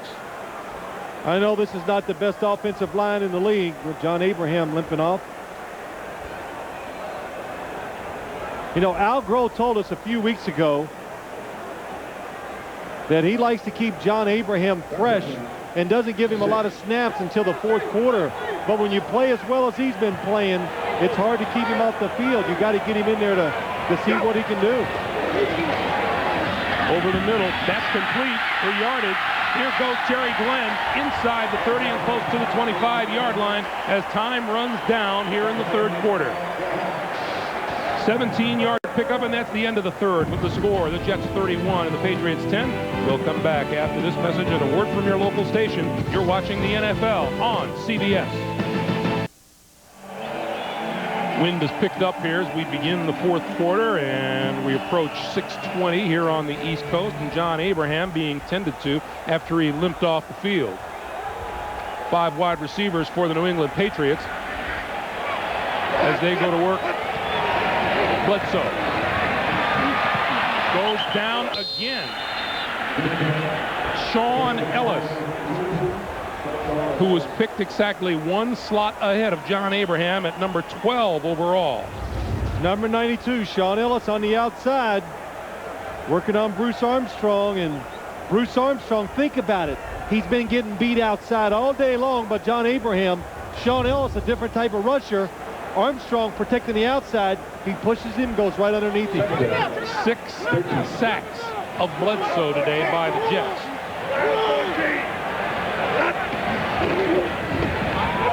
Bledsoe carries out the play fake, and he goes down. There's number 7. And Brian Cox led the way, along with Shane Burton, and we check in again with Jim Nance in New York. Jim. Well, Greg Edgerrin James is having his biggest day as a pro, 174 yards rushing, and that is his 3rd touchdown. And the Colts have doubled up Seattle. Let's go back to Greg and Phil. All right, Jim. Meanwhile, the Patriots are back all the way to the Jet 36-yard line. This makes you understand why the Patriots, why they run the football sometimes, even though they don't get a lot of yards, because they got to dictate the pace of the game. When it gets fast like this, they can't protect the quarterback. This is a 3rd and 20. Gone. Bledsoe goes, and it is incomplete at the goal line. Marcus Coleman was there to deflect the ball from Troy Brown.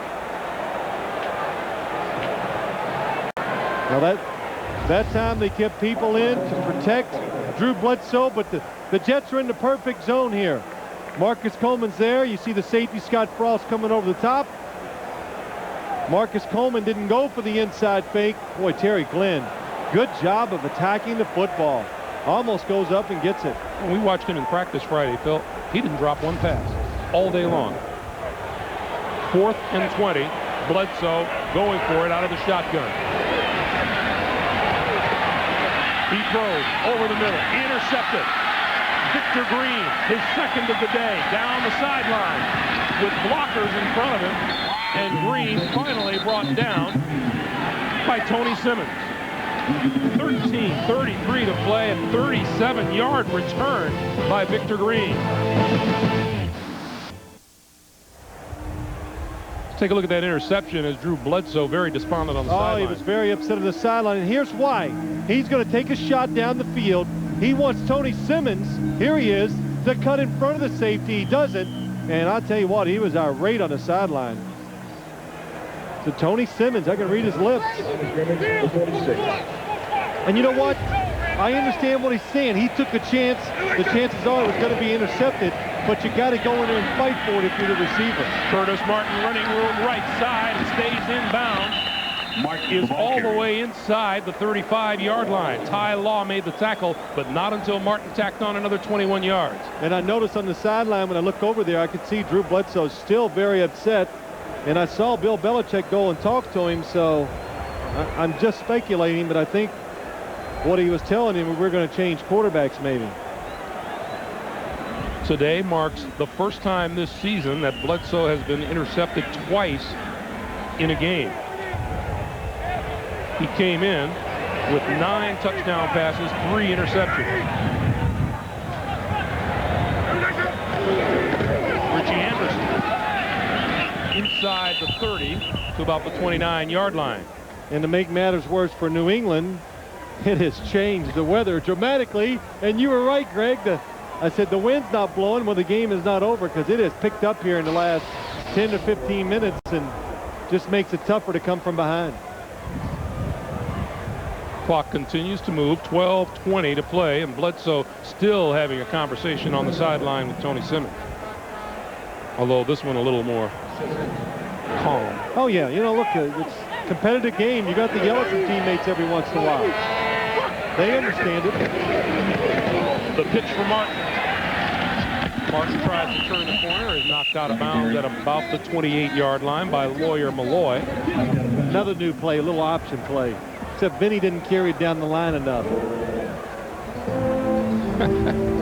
But it is, you know, I got to tell you what, it's you got to give the Jets credit, and Dan Henning especially, coming in here, and they just didn't line up and overpower the Patriots. They just did a little bit of everything. And it just gets to a point, if you're a defender, it's like, what do you chase? Because he just gives you a lot of shadows. What's real? The Jets offense just catches you off guard a lot of times. This is 3rd and 5. Testaverde rolling. Now penalty marker flies as he throws incomplete downfield. No one there. And it's going to be a hold against the Jets. I'll tell you what they haven't done, Phil. The option pass from Curtis Martin that won the game down in Tampa. We even saw the Patriots practicing against that on Friday. And they had somebody throwing it through it almost as bad as Curtis Martin. But we still have 11:26 to play. Holding, 68, offense, it's decline, 4th down. You can hear the wind blowing. It penalties on Kevin Mawai, who has played a terrific football game out here today. Boy, he has. Kevin Mawai, he's a little different from most centers in the league. He's so big. A lot of times the centers are a little undersized compared to the other linemen, but a power blocker inside, and what's really impressive, he leads the sweeps and he's a lead blocker on a lot of the screens, and we've heard it a few times. He is, I think, the best center in football right now. Conditions are gusty. Hall to attempt a 46-yarder, and it sails left. Tough conditions to kick a long field goal tonight. 11:22 to play here in the 4th, and the Jets lead is still 31-10.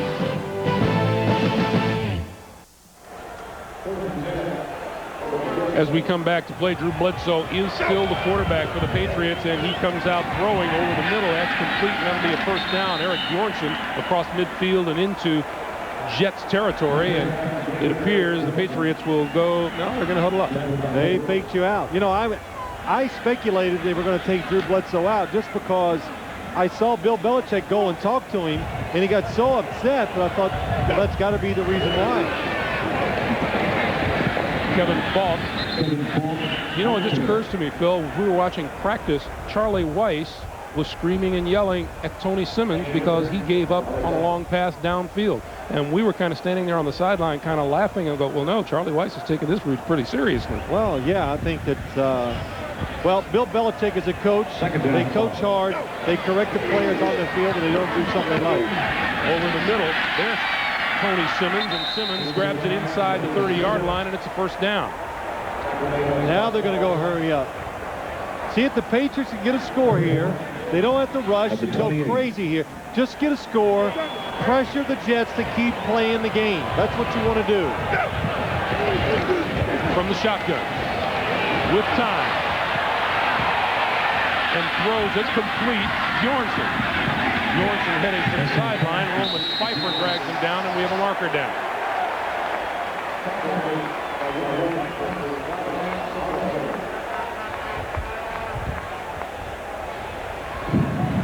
Personal foul, face mask, number 56, defense. Pfeiffer, the guilty party. Well, that's a nice, for the New England Patriots, got his hand on the face mask, did not let go. Anytime you keep it on there for a prolonged period of time, it doesn't matter if you're pulling or what, it's going to be a personal foul for 15 yards. So 1st down from the 13-yard line. The Patriots have advanced quickly downfield. Bledsoe throws for the end zone, nobody there.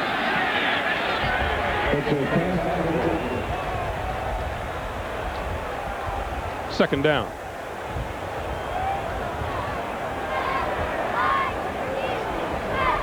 Yeah, you know, you got to sit here, Greg, and you think back to what we kind of started the game with. We talked about Brian Cox saying, oh, the Jets are fragile. You know, they were down this week, no energy, and, well, it just goes to show, which we hear all the time from coaches. What do they tell us? We go, well, Coach, are you ready for the game? I don't know. You just can't predict how certain things are going to happen, and you can't tell from practice a lot of times what your team is feeling or how it's going to perform in the game. Bledsoe with the keeper up the middle, gets a first down, gets a touchdown.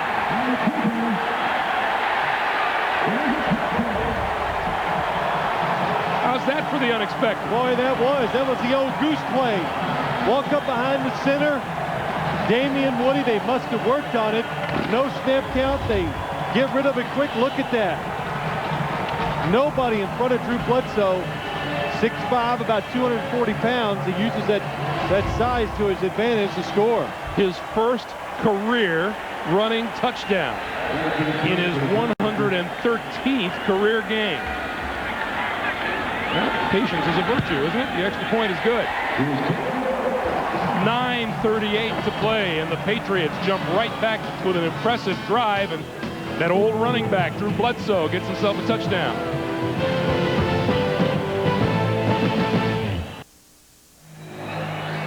Only a minute 44 seconds to go, 63 yards, and Drew Bledsoe caps it with a 13-yard run. And it's 31-17. They're lining up as if there may be an onside kick. Well, I do not, if they onside kick it, I do not agree with this. A lot of time left. And they're not going to. There you go. Lee Johnson is the one who kicked it off. At the 21-yard line, Dwight Stone. Stone across the 30 to about the 31-yard line. And let's go back to Drew Bledsoe's first career touchdown run. Yeah, look at it. This is why they do it. Nobody inside, so they must have known the situation could come up. And look at Drew Bledsoe. He says, Damian Woody, get out of my way. And uses that size to go ahead and score a touchdown. And it brings you back. He just threw a tirade on the sideline yelling at Tony Simmons. And it really just shows you Drew Bledsoe, the perception used to be this guy maybe is soft, all that. That is just so untrue now. He's big, he's tough, he plays hard, and he's very competitive. Personifies the definition of an on-field leader. Curtis Martin straight ahead for a couple. And Teddy Bruschi with the stop after a 3-yard gain. It's 2nd and 7. You know, I just remember when we talked about it before they scored, Greg, just go down there and make the Jets keep playing the game, because when you make the other team have to come out and do something, they have a chance of making a mistake. And I learned that, you know, from Bill Parcells. Keep the pressure on, no matter how you do that. So, right, Jets over there thinking we need to pick up a first down. Clock continues to move. We are at 8:55 to play here in the fourth quarter.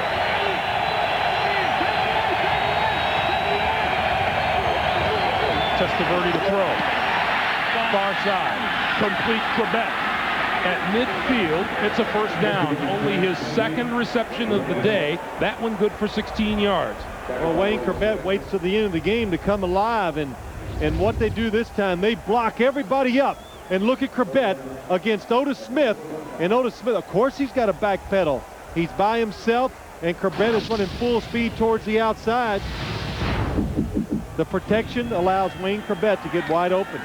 Corbett 2 catches for 21 yards today. And that was Vinny Testaverde's longest completion of the afternoon.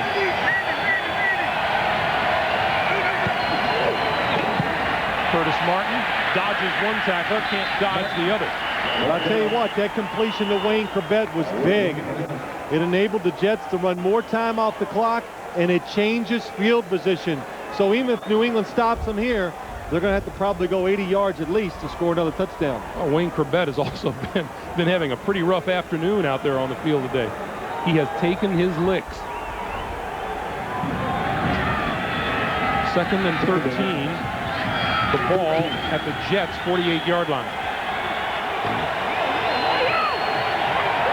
under 7.5.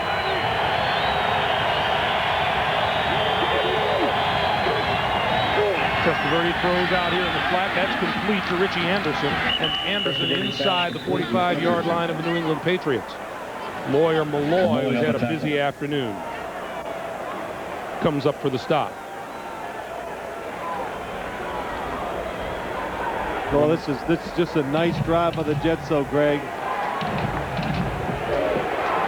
Getting that big first down. Now they got a chance. 3rd and short. The options are whatever they want. They can throw screens, run a draw, throw a short pass. You know, if we're looking for good analysis of football these days, Brian Cox gave it to us last night. It's a heads or tails league. Yeah. You're either on your head or you're on your tail. And 3rd and 4. You see how far the Jets have to go for a first down. Testaverde pulls it down, tries to run, isn't going to get it, and the Jets will have to kick it away. Willie McGinnis got the first hand on it. Well, I thought the New York Jets were going to run the same play that they did to Wayne Corbett earlier. Look, everybody's staying in, the running back staying in, the protection is there, but nobody gets open down the field, and then finally it breaks down, and Ted Johnson and Willie McGinnis get the sack. We've had 10 sacks today. The Jets with 7. That was the 3rd by the Patriots.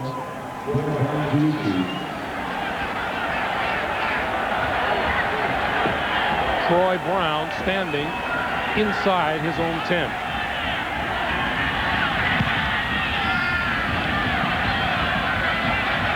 Takes it at the 10. And is smacked down at about the 17-yard line. 33-yard punt, 8-yard return, 5:37 to play. Night has fallen here in Foxborough, Massachusetts. 5:37 to play, and Bill Belichick trying to look for some answers. His team trails the Jets 31-17. And Bledsoe from the shotgun.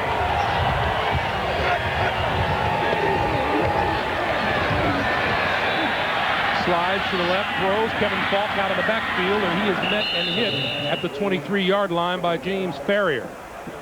Greg, just to go back to that last Jets drive, they got one first down, but it took 4 minutes and 1 second, and they got New England backed up inside their 20. 2nd and 5. Bledsoe down the seam, and that's incomplete. Eric Bjornsson, the tight end, was the intended receiver, and Mo Lewis was closer to the football than Bjornsson was. Yeah, that's a throwaway. Just throw it away and wait for the next play, because he knows it's 4 down. So you got 2 more chances. Don't take the chance yet. In other words, don't throw one down the middle and just hope. Try to make plays, because you still have a chance to get 2 more possessions. With 5 wide receivers on 3rd and 5. Bledsoe over the middle. Intercepted. That's Mo Lewis. Lewis picking up blockers left side. Cuts outside and out of bounds inside the 15-yard line. Lewis's first interception of the season. And a little pushing and shoving involving Drew Bledsoe, who was less than pleased about his 3rd pick of the day. Well, I understand why he's upset, but in that situation, trying to be aggressive as you throw the football, watch it come underneath. The football is just a little too high. Mo Lewis, when it's deflected over the middle, when it goes up in the air, it's almost always an interception. And Al Groh, you know, that he's thrilled with the kind of defense that they've put up, and meanwhile, a little pushing and shoving with Ray Mickens and Drew Bledsoe. Got a feeling Drew didn't appreciate an attempted block downfield. Well, Mo Lewis, impressive running that football back, too. From the 13-yard line, Curtis Martin to the 10.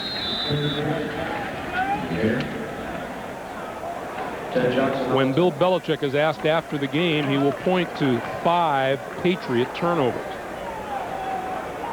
And that was just a shot of Mo Lewis, and you saw him sitting on the bench, a guy that does not get a lot of credit or publicity Not one that goes out and seeks it either. But Al Gross says, hey, the guy is athletic. He's powerful. He plays the position that most linebackers do not play in this league anymore. That means he lines up square to the, most of the time, to the tight end and just takes him on. And he's one of the reasons why it's hard to run the football against the New York Jets. Richie Anderson straight ahead. Well, Brian Cox told us last night, Mo Lewis isn't making as many plays as you would expect, but offenses are game planning against him. Well, they're not going to run the football at him. Hey, that's what you're supposed to do. Run away from the good players. Patriots burn the first of their timeouts and stop the clock with 4:05 to play here in the fourth quarter. You know, Greg, Mo Lewis has been active today. Knocks the pass up in the air that allows Victor Green to get the touchdown. And how about this? Little offense, that's right. We got us a new slash. Sacks the quarterback, intercepts the pass. I think you're probably looking at the AFC Defensive Player of the Week right there after you see that package. And as I see it all together, I go, wow, he really did have a good day. But that shows you, you know, in a day of specialty players, in other words, third down receivers, you know, the third down halfback, pass rushers, Mo Lewis stays in there every down, rushes the passer, can play the run, cover guys down the field, and a new role today. Third down running back, or fourth down running back. Pro Bowler in 1998 and 99 as a first-degree black belt in karate and taekwondo. It's gone. Testaverde throws. End zone incomplete, and a penalty marker is down. And let's see who this goes against. Marcus Coleman was there on the receiving end. Marcus Coleman is a receiver, and why they put him in, it's going to be against Coleman. Yeah, he stopped the interception, but they put him in there for the jump ball. They did it earlier in the year when they threw the Hail Mary against the Buffalo Bills. Testaverde just doesn't get it out there far enough, but you got to remember, Otis Smith is about the same size as Marcus Coleman, and he used to be teammates, so he knew why he was in there and what they were going to do. And Coleman having to reach over. Pretty good play by Marcus Coleman. Excellent play. Saves the field goal attempt upcoming here by John Hall of 28 yards.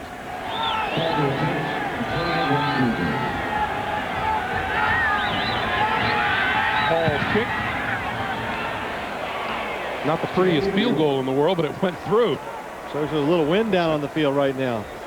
That ups the Jets' lead to 34-17 with 3:56 to play here in the fourth quarter. And tonight on CBS, is it true that pilots who don't get enough sleep fall asleep at the controls of jet airliners? 60 Minutes tonight. Then the season premiere of Touched by an Angel with guest star Richard Chamberlain, followed by the CBS Sunday movie Yesterday's Children. Jane Seymour stars in the haunting true story of a woman convinced that her dreams are memories from a past life. That's all tonight here on CBS. Well, Greg, watch this field goal here. Greg Spires gets through there, number 94. Oh, he nicks it. There we go. That's the reason why. Wayne Corbett going, hey, we got it. Now they didn't give any body language. It is officially a 27-yard field goal by John Hall. Well, tell me about that 60 Minutes now. You know, you asked, is it true? Now tell me it's not true, right? Do you know the answer? You know, I'm sitting here and I'm thinking you are well aware that you're driving home and I'm flying today. Yeah, I know. We got to fly every week. I don't want to hear stories like that. From the 7-yard line, Kevin Falk. 20, 25, and down at the 26-yard line. And Gerald Sowell with yet another special teams tackle. Let's go down, Arm. Thanks, Greg. You know, so we're only just about halfway to the season, but you see that frustration on Drew Bledsoe's face and some of his actions. As he told us, this was a huge game for the Patriots. If they could win today, they thought they had a really good shot next week in Indianapolis to go into their bye week 4-4 and really looking at a big push in the second half of the season. In many ways, this is appearing to be kind of a make or break game right now for the Patriots. Back to you. Yeah, thanks, Armin. The Patriots really feeling they were on a roll after losing those first 4 games, and not by very large margins either, and then coming back to win the next 2. Bledsoe from the shotgun. Throws. Incomplete. Almost intercepted by Ray Mickens. You know what happens, Greg, and you said it earlier, as Al Groh talked about their game against Pittsburgh. There's so many teams that are close. The team that has a little desperation on the side, and I thought that was the Jets coming in here. A little unsure, lost last week. That desperation translates to being just enough to make you better than the other team, the next week. And pass to Eric Bjornson incomplete. I'm sorry. The Patriots, even though they're 2-4, they got to feel better about themselves. They finally won 2 in a row, and I think we since that being up here that they felt good about what they were doing, that they were going to come out here and play a good game. But you know what? They did lose some of that desperation, and it showed in the game today. What's your assessment of Vinny Testaverde after today? We said at the beginning of the day that there were all kinds of question marks surrounding him. What a game plan. That's what I say about that. Dan Henning drew up a game plan that took the football out of the hands of the quarterback almost. Bledsoe. Incomplete. Rod Rutledge was the man out there, and it'll be the punting unit coming onto the field. Well, when I say that, Dan Henning called plays, draws, screens, a lot of little cute things where it wasn't up to the quarterback to make reads and make tough throws down the field. They did throw it down a couple times, but it was a game plan game if I've ever seen it. It was done by the coaches for the New York Jets. Lee Johnson to kick. Dedrick Ward is deep.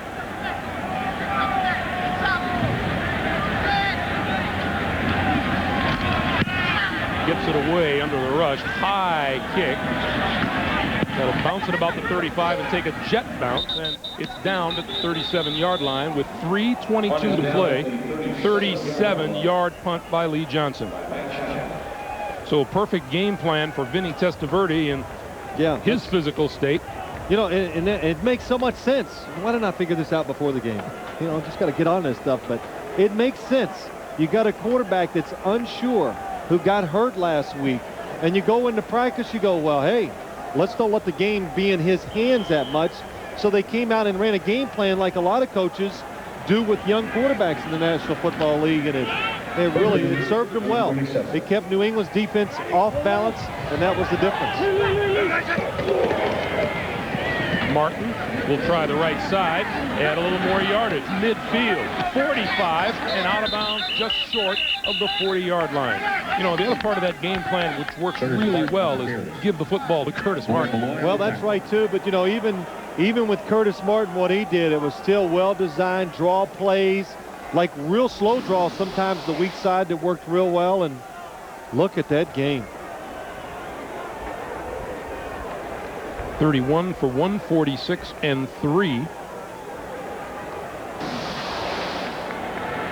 And I think Vinny Testaverde said it right when they lost Keyshawn Johnson this past offseason. He goes, hey, the most valuable guy in the New York Jets, that's Curtis Martin. Well, Curtis Martin, with that kind of yardage against the Bill Belichick defense, is really unusual, because here's a guy who has specialized in putting the clamps on terrific runners.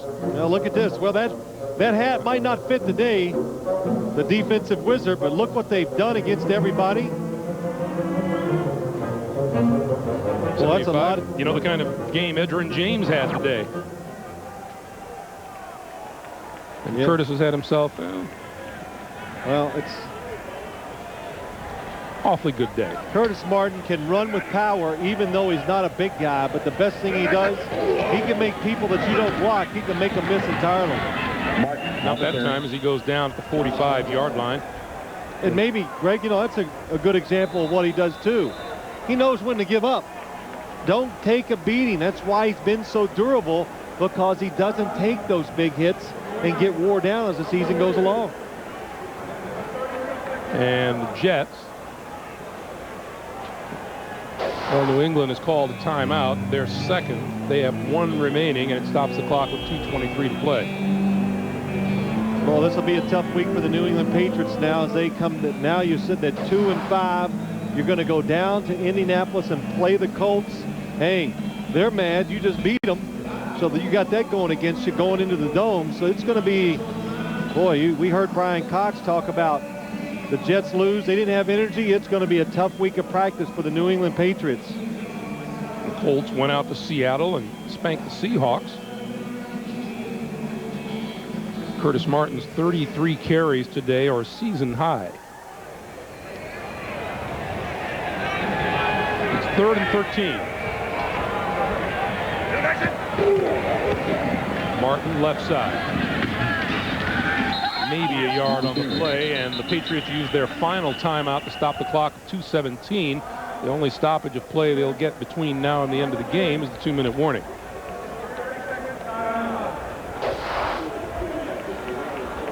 Well, this is not what Bill Belichick thought would happen. No, I think they were very confident coming into the game, and well, if you'd asked me before the game too, I thought, boy, what a tough spot for the New York Jets. Getting beat last week, coming up here, playing a team that's hot and all those things, and well, they turned things around. They turned it around from the effort they gave last week. 166 yards on the ground today. Troy Brown is deep for this kick from Tupa. Movement on the offensive line. Jet players point at the Patriots. Patriots point at the Jets.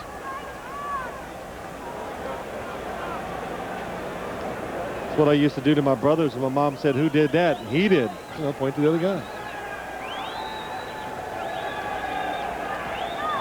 Michael Bishop warms up. Neutral zone infraction, number 44, defense. Still 4th down.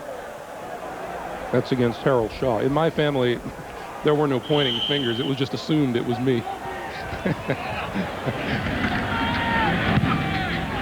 This one will sail toward the sideline into the end zone. Doesn't reach the sideline. So it'll come out to the 20-yard line with 2:07 to play in regulation.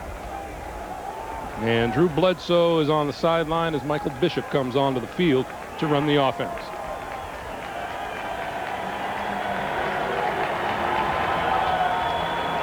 Well, I was kind of disappointed today that Michael Bishop, we had a chance to go to practice on Friday. In a lot of situations, they were hoping to bring him in on some 3rd down and real short situations. We only saw one today, he handed it off, but they have quite an array of plays in for him, and it's going to be fun as the year goes along to see how they use them and how successful they are. Let's make no mistake, he can throw the football too. He's got a terrific throwing arm. Throws downfield. Oh, look at that catch right in the middle of the field by Troy Brown. That will be a first down as we hit the 2-minute warning at 1:57 on the clock. 25 yards. A little pushing and shoving on the field, but it'll be broken up. We'll take our 2-minute break at the 1:57 mark and come back to Foxborough in a moment.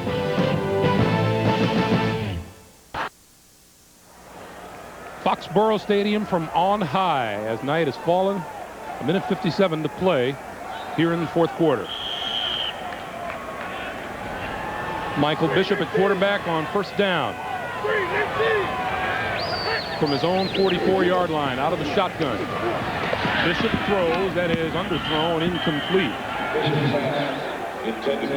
For those of you expecting to see 60 minutes, you're watching the NFL on CBS and the game between the New York Jets and the New England Patriots. I'm Greg Gumbel along with Phil Simms and Armin Katayan. The Jets have this one well in hand at 34-17. We want you to know 60 Minutes will be seen in its entirety immediately following this game, except on the West Coast. Drew Bledsoe looking on from the sideline. It went bad early for the Patriots with turnovers, and New England never, ever recovered. Bishop gonna heave it down the far sideline. Incomplete. Terry Glenn was the receiver down there along with a couple of Jet defenders. Bledsoe's day was a tough one. As Bishop looks at a 3rd and 10. Bledsoe's 4th quarter was almost disastrous with 4 out of 12 for 38 yards, 2 interceptions, and he was sacked twice. He was sacked 7 times in all this evening. I liked your description of Michael Bishop's pass, and Bishop heaves it, huh? Heaved it down. Heave.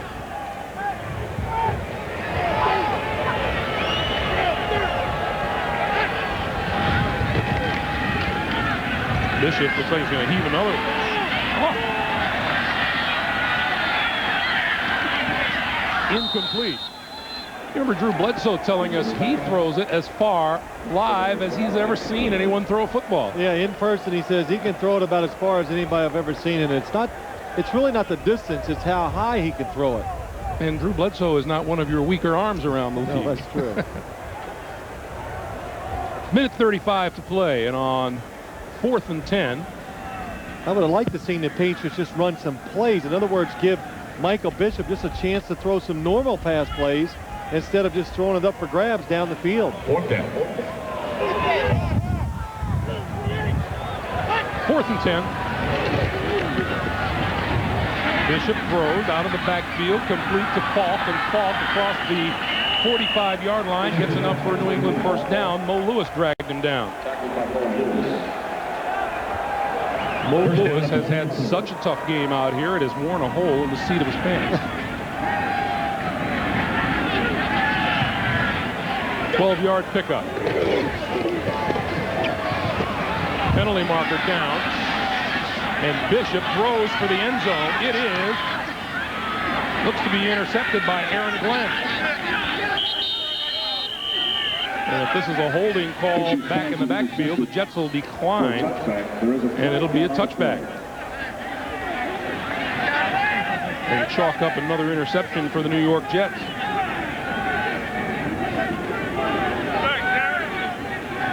Well, the New England wide receivers, I was watching them, they're so tired they couldn't even hardly get down there. Holding, 63, offense is declined. First down, New York. Joe Andruzzi, the left guard, guilty of holding, and the interception by Aaron Glenn stands. Aaron Glenn, number 31 on the outside, smallest guy there.